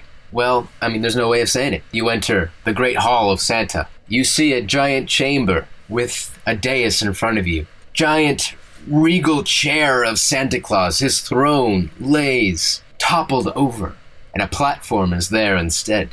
Upon the platform lies the very still body of an elderly woman. Oh, no. And against that platform stands the man himself, Santa Claus.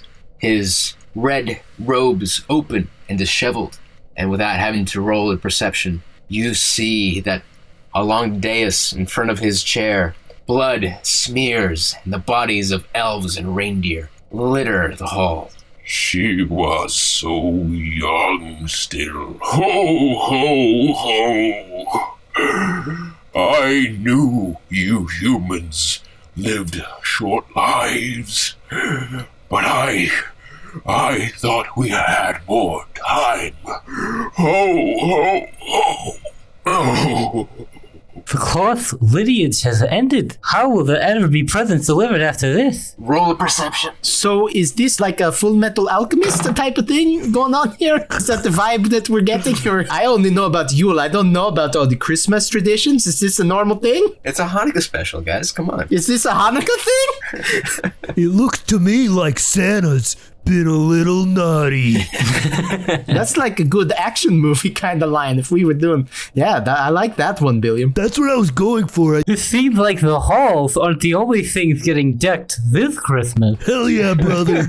I got a 19 on my perception. I got a 7. I got an 11. John, you can describe it to your friends. Sure. As you enter the hall, you hear this little bit of dialogue, and you see the great Santa himself. And as he turns, you see that the skin on his face seems quite tight and drawn. His large, joyous hands are actually gray. and slack and skeletal, and his eyes glow green, and around his neck a wreath of glowing skulls. Ho, ho, ho. Don't fear, my Jessica. I have found a way for us to continue Christmas forever. Ho, ho, ho. It worked for me. I just need a few more elves for you. Ho, ho, ho. But what's this? Who dares enter my lair? I don't know if you perceived the same that I did, friends, but did you know that Mrs. Claus's first name was Jessica? I looked it up. Is it? I think that also comes from one of the old claymation specials. The old, that's the one, I forget what it's called right now, but I know what it is. There's also the Winter Warlock. It's a good special. You should all watch it. On what? This is a fantasy world. What? I don't. In the scrying bowl.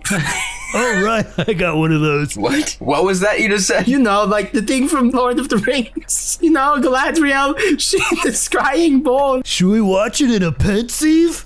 Wait. She looks in the thing, she says, I feel it in the air, and then it's also the 20th anniversary of that movie comes out this year. That might be today, actually. Hold up. Wow. You could have just said we could watch it on Fantasy VHS, but you went real deep with it.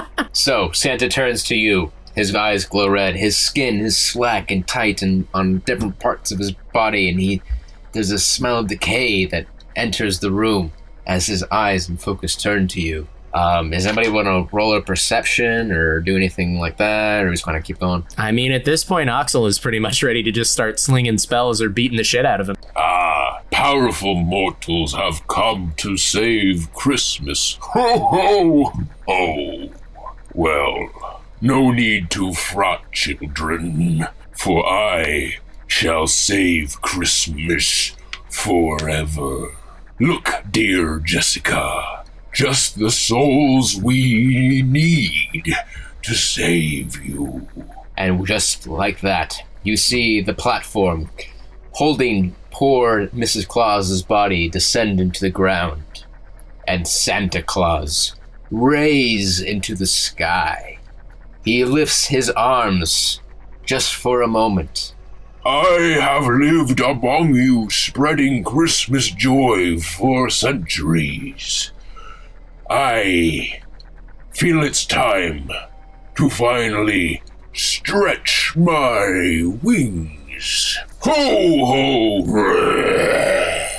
And suddenly, the body of Santa twists and turns and sprouts giant monstrous wings as the true form of Santa Claus reveals itself to you as a giant undead fucking dragon.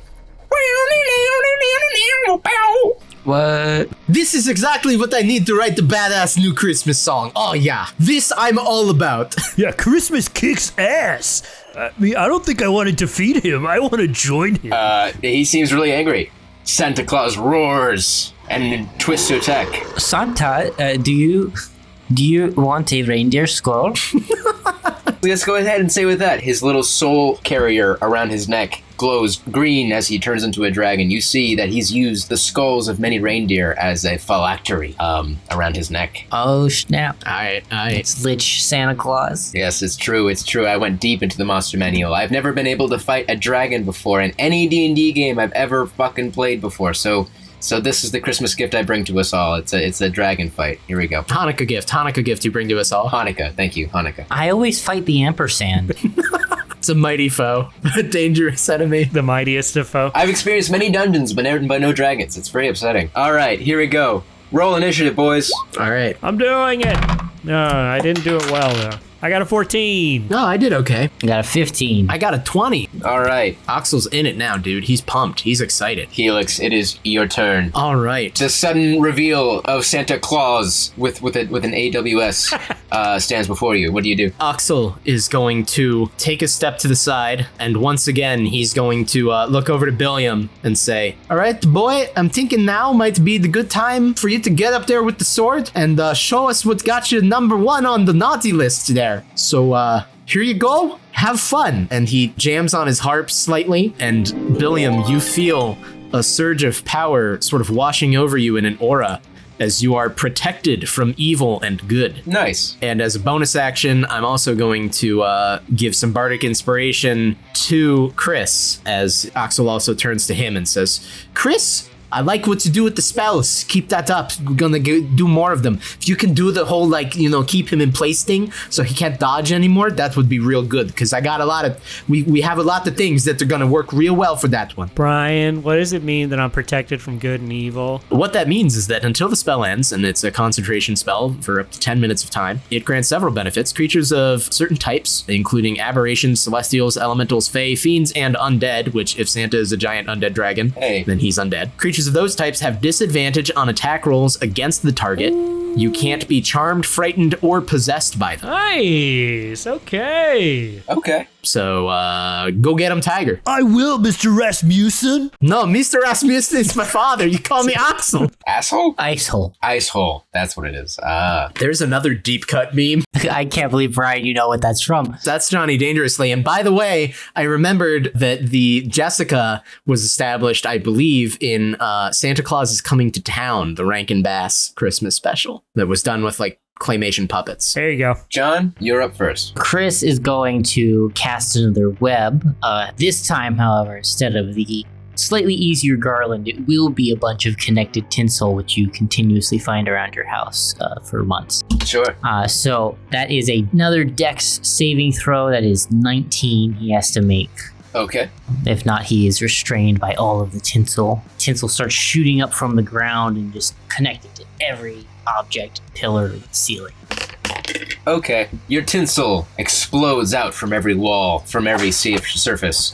They twist and turn around the form of the great former silver dragon that was Santa Claus. As bits of its undead flesh get pulled away by the tinsel, his eyes glow green for one brief moment, and the tinsel burns away from his flesh, leaving him completely unscathed. Whoa, fuck. Wait a minute. This is a former silver dragon? Yeah. I'm a silver dragon born. Dad? Oh. This is a Hanukkah special about all of our characters finding their long-lost fathers. So's every adventure we have, really. Chris, it's your turn. You gotta choose somebody. Maybe it's one of the dwarves. I don't know. Anyways, Dad, if you're out there, please send a message to @TwoScast on Twitter. All right. Well, speaking of dads, Alex, I believe it is your turn now. Father! Let's see. I'm going to... all I can really do is run up and give him a hurtin'. So I'm going to run up and give him a hurtin'. It's a fighter. Let's do it. Okay. A hurtin' and, you know what comes next. A jerkin. There you go. Yeah, that's the one. An attack roll. All right. Let's do it. We'll start with the hurtin'. Isn't that the medieval... vest thing, right? Jerkin? Yeah, jerkin. You hit him and then you put a nice little sort of sleeveless jacket on him. Oh, you sweet, sweet summer child.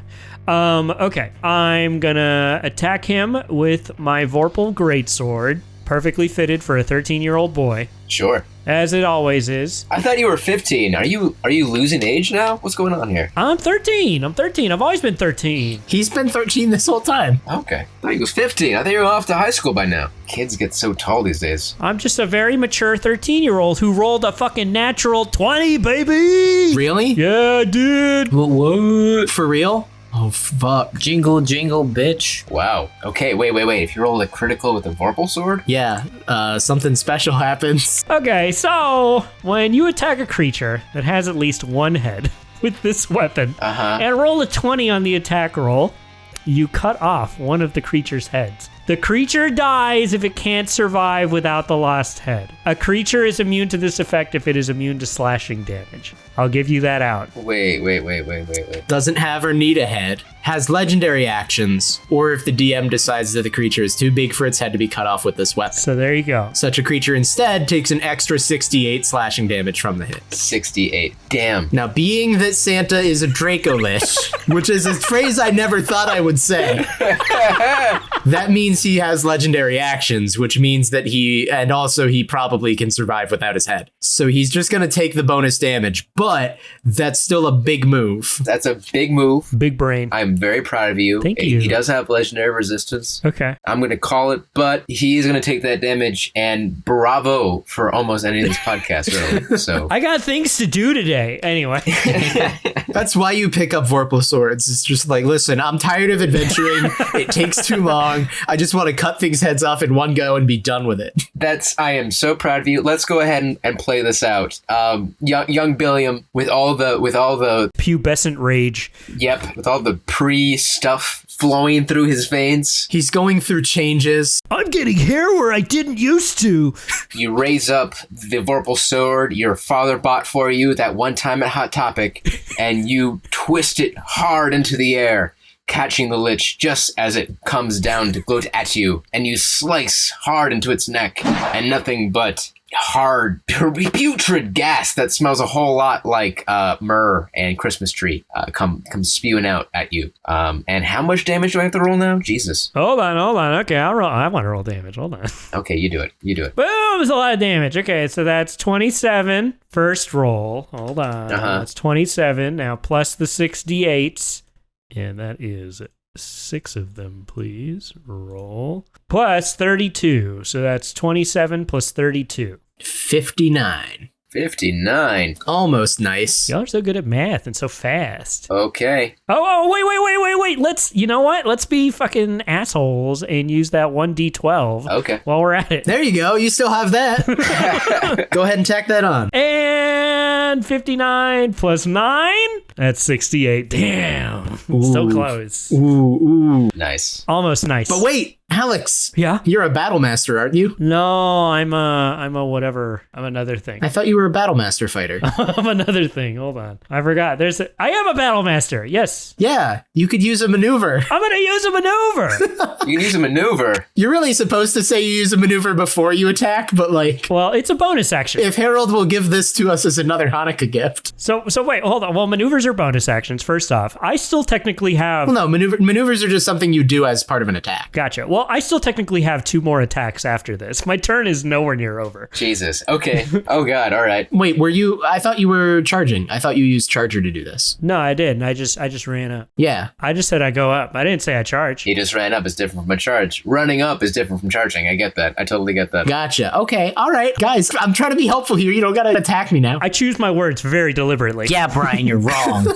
So that's my first attack. Attack numero dos. Do you want to use a maneuver on your second attack? I want to use another maneuver because Brian's Brian. What's your maneuver? My maneuver is going to be, hold on, there's a lot of them. There are so many of these. I want to use a goading strike, actually. And so what a goading strike is... Is it made out of goats? Yes. I toss a ghost at you. It's where you are the goat for using it. Okay. I can expend 1 superiority die, which I have a bunch of, to add to the total damage to my roll, and the target must make a wisdom saving throw of beating a 22. So here, I'm going to make an attack. Okay. Which is a 36 to hit. To hit? Okay. Okay. So then the damage is going to be, hold on. Okay, so that is a 16 from the regular, but then I roll a d10.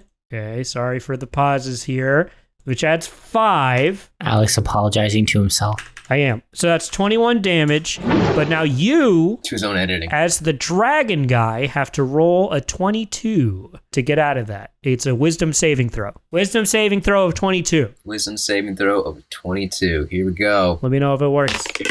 It does not work. It fails its wisdom throw. On a failure, the target has disadvantage on all attack rolls against targets other than me until the end of my next turn. Interesting. So now it has disadvantage against me, and it has disadvantage against my buddies, my bros. Okay, so that is... And you did damage as well? I did do damage, 21 damage. Okay. But wait, there's more. I get 1 more attack. Okay, Jesus, let's go. You let me do this. I did. Oh my God, it's another 20. No, it's not. It's a 32.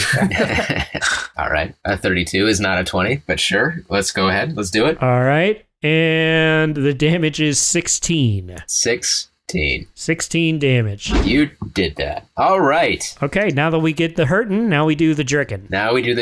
Now, finally, my OP dragon that I was super excited about, but you guys have totally kicked the shit out of already. Finally gets a turn. He's fine. He's doing good. He's going to do... I mean, what else can I do here besides a multi-attack? Let's do a multi-attack. Yeah, dragons can do so much, man. Wow, so much. Multi-attack at a 20. Dragon uses his frightful presence and then makes 3 attacks, 1 with its bite and 2 with its claws. Each creature of the dragon's choice that is within 120 feet of the dragon must succeed on a DC 18 wisdom saving throw or become frightened for more than 1 minute. A creature can repeat the saving throw at the end of each of its turn. All right. Wait, Brian, you gave me something that makes me immune to fear. I gave you protection from evil and good, which means you can't become frightened. So it doesn't matter whether you pass or succeed on this saving throw. I'm a brave boy. That's 1.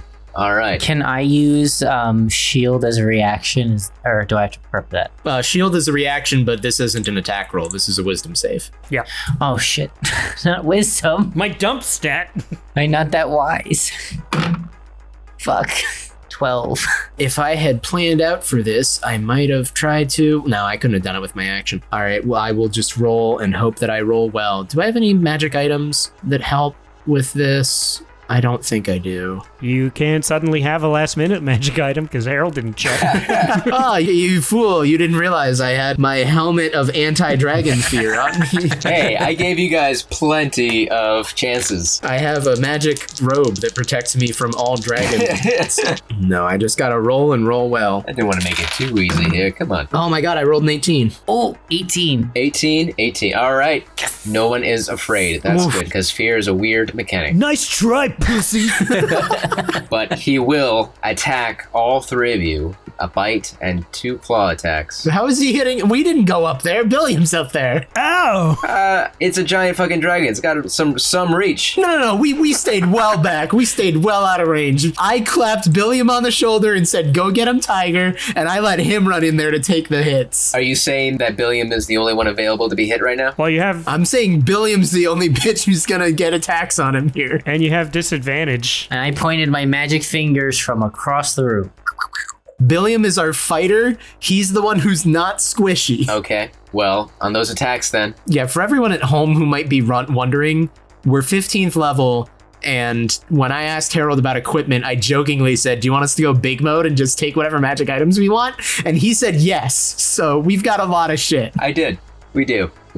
Well, okay, on that disadvantage roll, he's rolled a 19. Okay, that's... Oh, on a disadvantage, you rolled a 19? Yeah. What a fucker. A 19, and a 16. Okay, well, the 2 19s hit. Okay. So on one of those, I'm going to roll a parry. Okay. So I can expend 1 superiority die to reduce the damage by the number that I roll. So that is a d10. Here we go. For the bite, the dragon reaches out with his giant mouth and puts it on you. He puts his mouth on you. You go inside its mouth for like a second, and then you come back out again. Well, reduce whatever that does by 5. Okay. You take 24 damage on the bite. Ow! And then with his giant claws, he just kind of reaches out with like one claw and just kind of stabs you a couple of times. Because it's a giant fucking creature. It's like a dragon poke. You got what, 19, 19, and a 16, right? Yeah. The couple of times is just flavor. It's a couple times that add up to the damage you take. Okay, gotcha. Yeah, it's flavor. The 16 misses, the 19 hit, all right? The couple of stabs is 1 attack. Right. A couple of kisses. And you take 15 damage on that one. Ow. Well, that was it, guys. That was the dragon's attack. You've now been attacked by a dragon. Congratulations. Hooray! We did it. Helix, it is your turn. All right, cool. Okay, so Billiam's up there, got hit a couple times. I think he's doing fine though, so we're not going to worry about that too much. And I am going to say that Axel Rasmussen, the Yule Skald, is going to sort of get in a decent position, like not super close to the dragon, but a little bit closer. Outside of bite and claw range, unless he decides to come around and come at me. Sure, he will. And he is going to raise his harp high and strum it and make use of the magic of this very ridiculously overpowered magical harp. I just want to double check that I have the right spell here. No, yeah, there it is. So I'm going to use Firestorm. Okay. Am I going to be okay? We're going to cast Firestorm. You'll be fine. It's only going to come down on the dragon. The dragon's big enough. Sure. And I can choose how the Firestorm lays out. So it'll only hit the dragon. But the dragon is going to need to make another dexterity saving throw because we're just harping on those tonight. Okay. He does that. The DC is going to be 17. Okay. Does he succeed or does he fail? He succeeds. All right. But using his legendary resistance. Aha, we've burned another one. He takes your spell and allows the fire from your spell to wash over him. And it runs into his bones and his scales and it's consumed even deeper into his phylactery. Haha, phylactery. Okay. It's not a penis thing. No, it's not. Yeah, it's definitely not. It's not. That said, he is still going to take some damage because he takes half damage from this. Unless legendary resistance blocks that, I don't remember. Yes, it does. Does it? The dragon fails a saving throw, it can choose to succeed it instead. So okay, so he is still taking half damage. Okay, cool. I'll take it. So he'll take half damage. I need to roll that. He is going to take, all right, 10, 12, 20, 23, 28, 30, 34. So he takes 17 points of damage. Damn. Okay. As this fire rages down from sort of in midair and fills this space for a moment in this great conflagration of flame and then snaps into non-existence after a moment. Okay, you do that. The great dragon, you see it ripple with its magic and its aura and its Yuletide power. And it does use its resistance to shield it from itself from your spell. All right. And then Axel is going to call out, try and fucking cut his head off again, Billiam. That seemed to be pretty good. And Billiam is going to get another Diary of Bardic Inspiration. Okay. Nice. That's 1d12, right? Yes, that's another 1d12 for you to use. Sweet. So Chris is going to take his staff and stab it in the icy ground beside him. He's going to gather his energy, and you see just like all around him, it becomes colder and starts to ice and then explode into steam as he casts Fireball at 8th level. Oh, shit. All right. Fuck yeah. Yeah, so that's a dexterity saving throw. He has to get a 19. Wait, what's the range on that? The range is, oh yeah, that's a good point. Does spell sculpting apply to Fireball? Yeah, it can. All right, then I'm going to spell sculpt around our middle schooler. Okay, thank you. So he doesn't get hit. I'm in danger. That's a nice move of you. All right, and what was the DC? 19. 19. The dragon fails. Is he able to use his legendary action to succeed, or? I don't know, should he? That's up to you. Let's say no, just because we got to get this thing going. How much does he care about 13d6 fire damage? All right, fine. Go ahead. Let's go ahead and shoot my dragon. Yeah, if you upcast a fireball that much, it deals extra damage, so. Okay, hold on. It's going to be a couple of rolls. 3, 4, 5, 6. Chase that dragon. Okay, I'm going to have to add this up, so sorry, Alex, for the cutting. 6. Future Alex, remember to curse out John as you're editing this part. Give yourself a fuck you, John, right here. Just give yourself a fuck, dude. Why don't you go ahead and take a break from editing and just jerk it for a bit? Yeah, do the old hurt and jerk.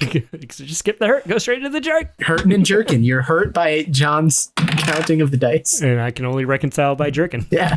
2. And then I'm going to use the Bardic Inspiration to add to the damage, which I believe I can do with Brian's class. That's a 1d12? The d12 for my Bardic Inspiration, let me double check. I believe that can only apply on weapon attacks. And Giant Fireball is not a weapon. A Giant Fireball, unfortunately, is not a weapon. Yeah, it has to be a weapon damage roll. You can also use it as a reaction to add it to your armor class if you're attacked. I mostly gave it to you because I figured it might be helpful for saving throws, and also I can't use them myself, so I have to hand them out. Oh, okay. It's the Christmas spirit of giving rather than receiving. That's what the bard is all about, man. Also, bards are just really good. 44 damage. 44 damage. As everything ices around Chris and then explodes into steam as a giant fireball throws across the room with his dragon. Damn, it hits. The icy silver dragon is quite shocked by the spell of a mere gnome, I guess? No? A Christmas gnome. One of my laborers has turned against me. I knew the union would be the death of Christmas. Alex, it's your turn. Again? This Hanukkah special brought to you by the Lib Right, I guess. Yeah. Okay, well, I'm going to continue to do that thing that I do. An attack with my verbal greatsword. Do it. Here comes attack numero uno, which I am also going to add a maneuver to, since I guess I need to say that outright. Here we go. That's a 22 to hit. You hit. I hit! Okay, here we go. So I am going to do, let's get wild with this. I'm going to try to do a trip attack with this. So I'm going to add a superiority die to the total to my damage roll. And if the target is large, it must make a strength saving throw, DC of 22. And on a failure, it is knocked prone. So here we go. Here's my damage. So it's damage of 18 plus my superiority die. So that is 18 plus 9, 27. And then you have to beat a 22 on a strength saving throw to stay up. Okay. Oh, wait. I'm also just going to use that inspiration die while I'm at it. Hell yeah.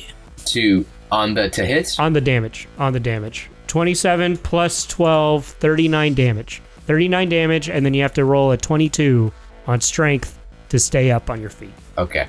You connect with the damage, but the great dragon Santa Claus is able to stay on its giant clawed feet. Lame. And tell me again the damage, 22? Shit, it was 39, I think? 39. 39. Fuck, bro. Alright. Say confident and sure, 39. Yep. Whoa, that's a lot. So that was the fighter's first attack. Oh yeah, I get like a shit tons of attacks. Oh, right. Okay, never mind. Good interruption. Continue, please. Here we go. Thank you for reminding me. So, the second attack, gonna go snick, snack, kaplack. That's a 20. It's a dirty 20, not a nat 20. Is that a hit? It does not. Lame. Okay, here comes the third attack. That is a 31. That hits. Okay, and damage for that one is going to be 21 damage. 21 damage. 21 damage. Very well. The great dragon Santa Claus is quite flustered.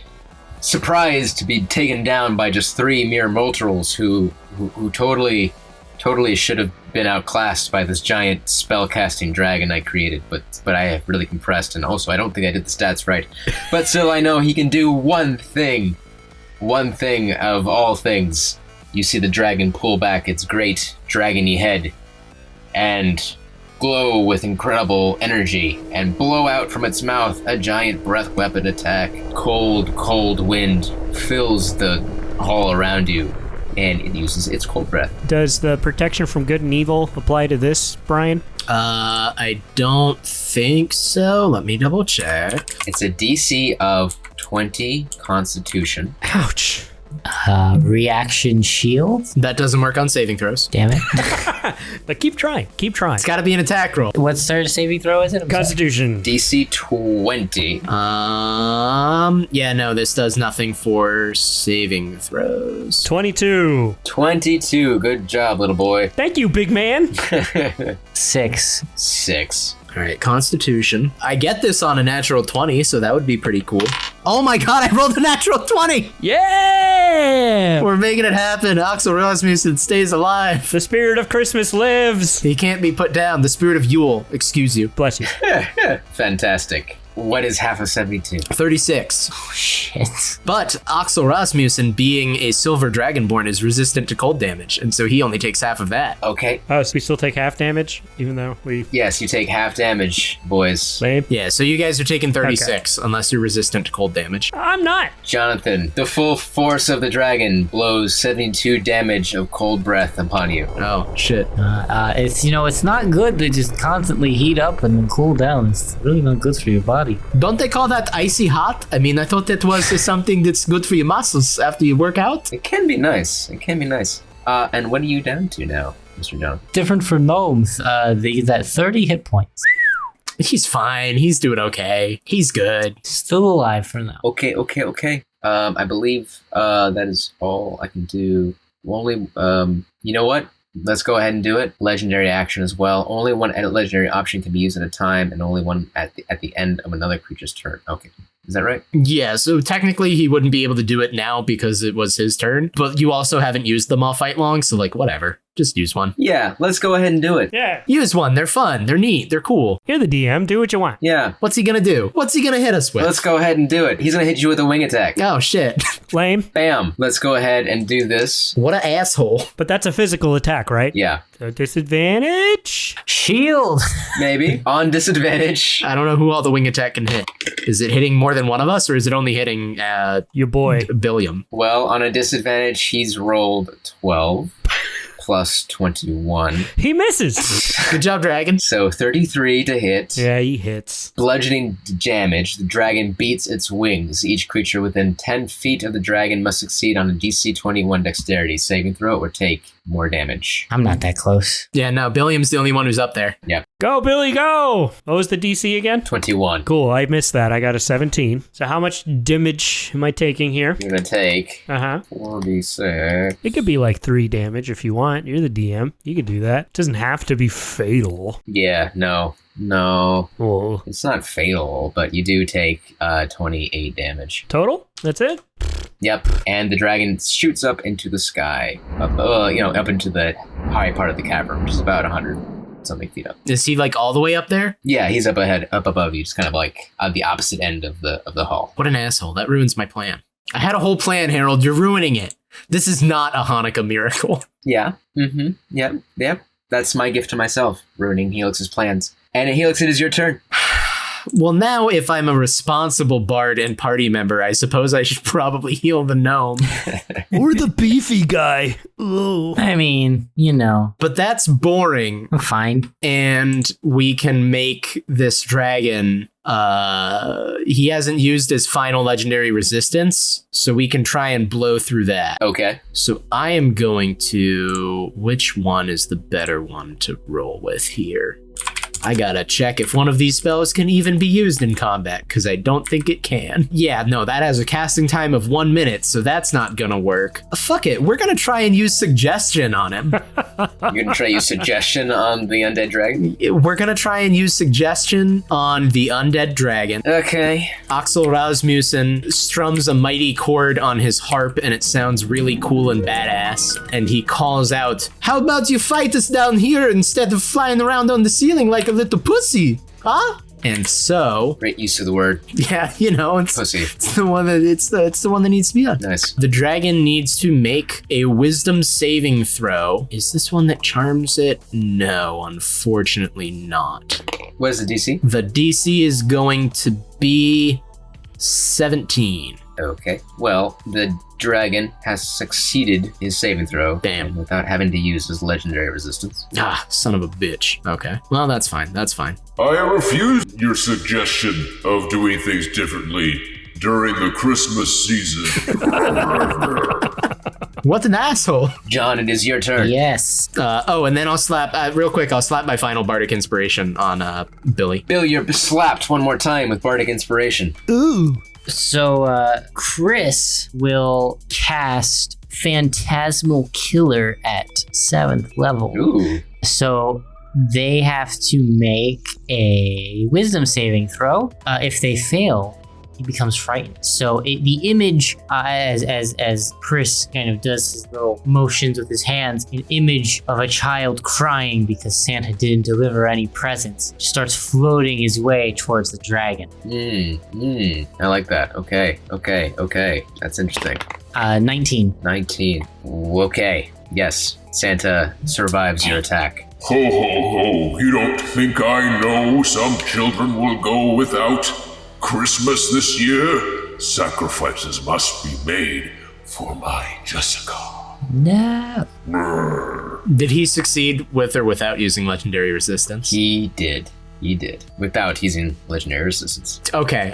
And there's no half damage for this one. All right, yeah. It's just success or fail. That leaves just one person left to take down the dragon, the little boy. Billy boy. The spirit of Christmas flows through me. Little boy that could. Kill Santa, little boy. Do it. My destiny.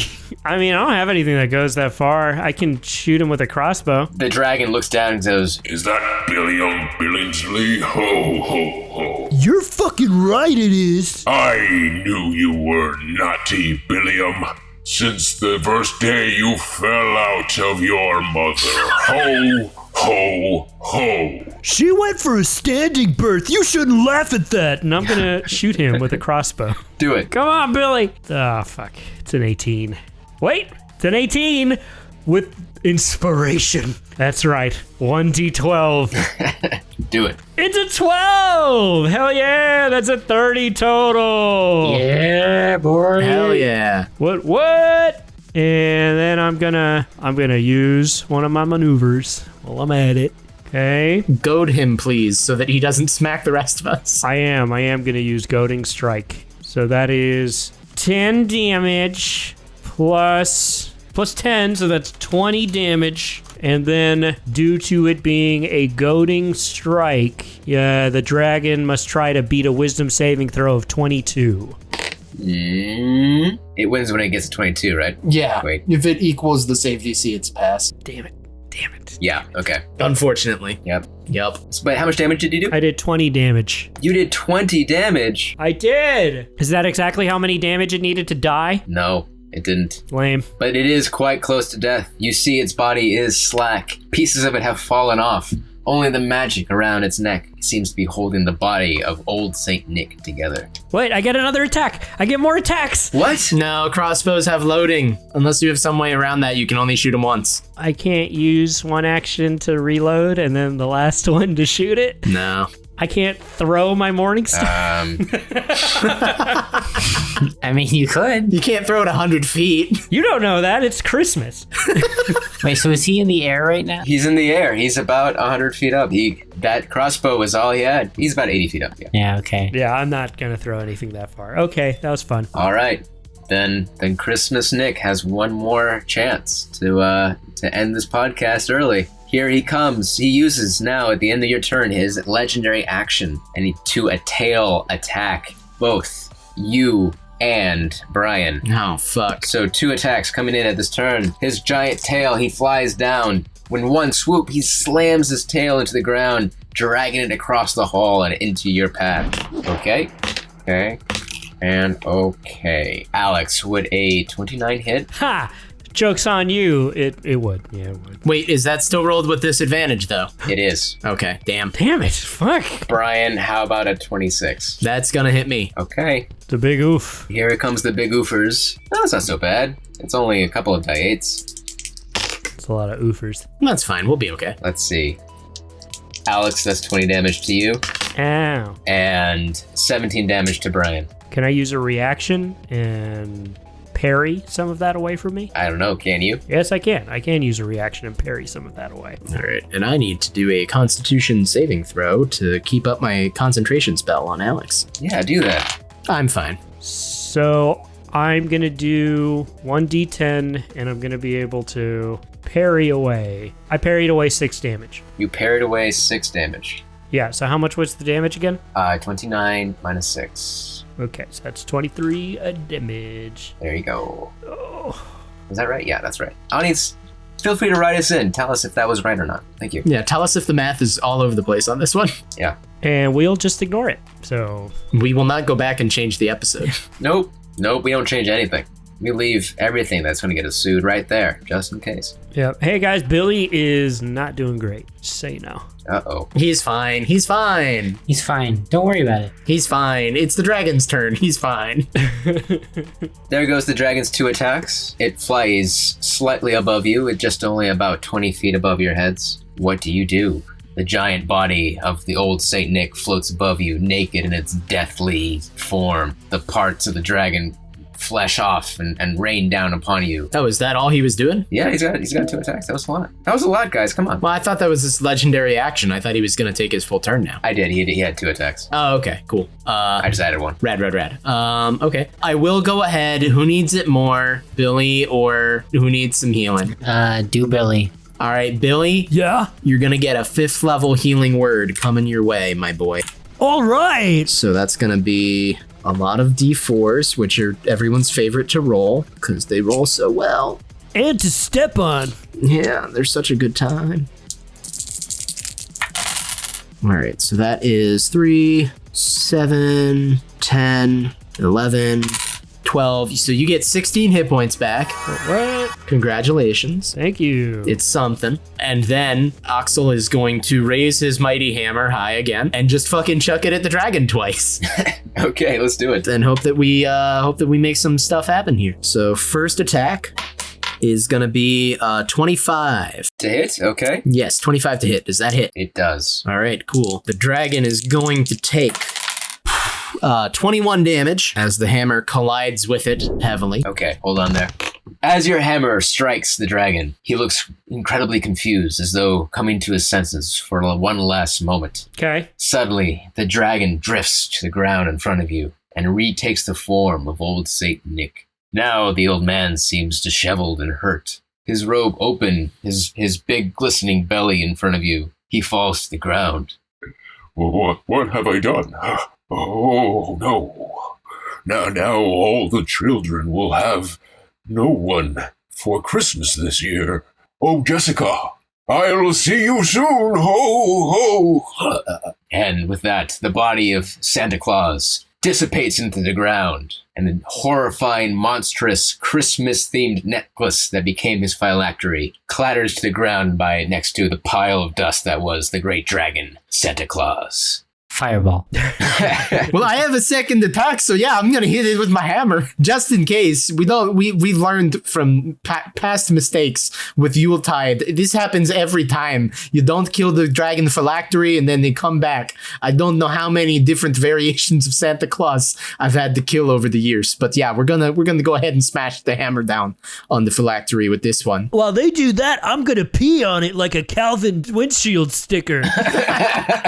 No one wants to put it on and become Santa Claus? I mean, this is your chance to save Christmas. I mean, somebody has to be Santa Claus, right? No, my name is Axel Rasmussen, not Tim Allen. I'm not gonna do that. Thank you for getting there. I mean, this is it. You have a necklace there. I mean, like it's there's like a necklace there. I mean, just put it on and. Nope, it's smashed. I smashed it with my hammer. I smashed it with my magic hammer. Who's gonna be there for Christmas, guys? I mean, you're sitting here in the shell of what used to be Santa's workshop. I mean, no one's gonna take up the mantle of Santa Claus? Well, as after we destroy this phylactery, you see Chris walk up towards the throne area and run his hand through his long gnome hair as it kind of changes into resembling a Santa hat. He's like, well, I guess there's a lot of work to do. Somebody needs to deliver the presents. Okay. Oh, and you're going to be the one? You're going to take over the business here? Yeah, you got this, or like... Listen, I have every trading card, baseball card, football card, and rookie card of all of these elves, reindeer, and Santa Clauses. This has been my dream for at least, 10 minutes that I knew Santa Claus was an undead lich. I mean, no, that's pretty fair. Once we find that part out, it seems like he's not going to get to keep the job one way or the other after that, You know what? Fine. I like this a lot. This is great. This is the ending I didn't write down. Yeah, okay, let's do this. Axel, as you slam your hammer down upon the phylactery of the evil dragon Santa Claus, it breaks into 1,000 pieces, and the souls of the many elves that used to work into the factory dissipate into the air. It's like the end of like a really schmaltzy movie where all the souls are going into the air. It's like Mortal Kombat when he sees his buddy going up to heaven. Those are two very different references to the same like sort of visual effect. I like it. Yeah, you know what I'm saying, right? Yeah, you know what I'm saying. Yeah. Yeah, and as it's going, you hear Christmas noises and jingle bells and the souls and spirits of all the elves and the reindeer that were brutally slaughtered by Santa Claus go... Just like Mortal Kombat. Or a schmaltzy movie. Yeah, they fly into the air. And as John, your character, he lifts up the throne of Santa, some of the spirits, they flow into the old machines and workshops that line the walls of Santa's workshop. And the old machines, they whir together, and bits of the ice that have caked the ceiling of evil Santa Claus's abode start to fall away. And that's it, guys. We did it. It's a Hanukkah miracle. That's it. It's a Hanukkah miracle. You killed Santa Claus. It was a dragon. We saved Christmas for Hanukkah. Now Jonathan and Santa Claus. I guess that's it. That's the best we can do. It's the end of the year, guys. Happy New Year. We did it. It's over. We're done now. Happy New Year, everybody. Okay. Santa bless you, everyone. Yay. And God's bless us, everyone. Happy Hanukkah. It's a miracle, honestly, that we've gotten this far. So, Only took us 8 hours. Yeah, and that truly is the miracle. Let's go back to the rabbis for latkes. Master, we have slaughtered all of the reindeer and carved out their skulls for drinking cups. Oh, Snorri, that's not what you're supposed to do. On the master, at this point, I just have so many reindeer skulls. I'm not sure what to do with them. Oh, Braggy, Ingy, Snorri, you guys are the best. How's Rimney doing? We ate him, Master, like you said to. No!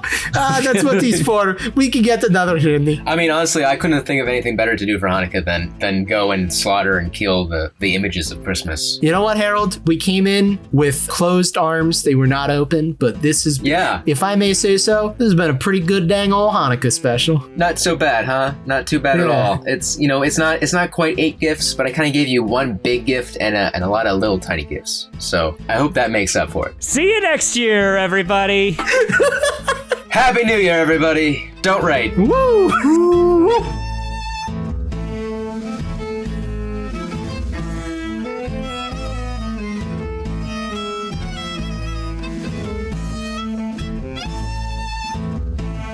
I don't understand what we're doing. That's the point. I think we got it. Oh, no. It's a special Hanukkah episode 2's cast.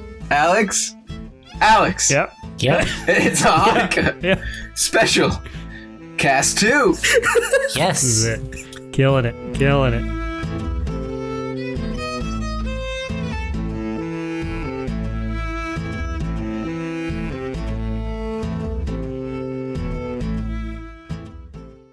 You can't be drunk for Santa.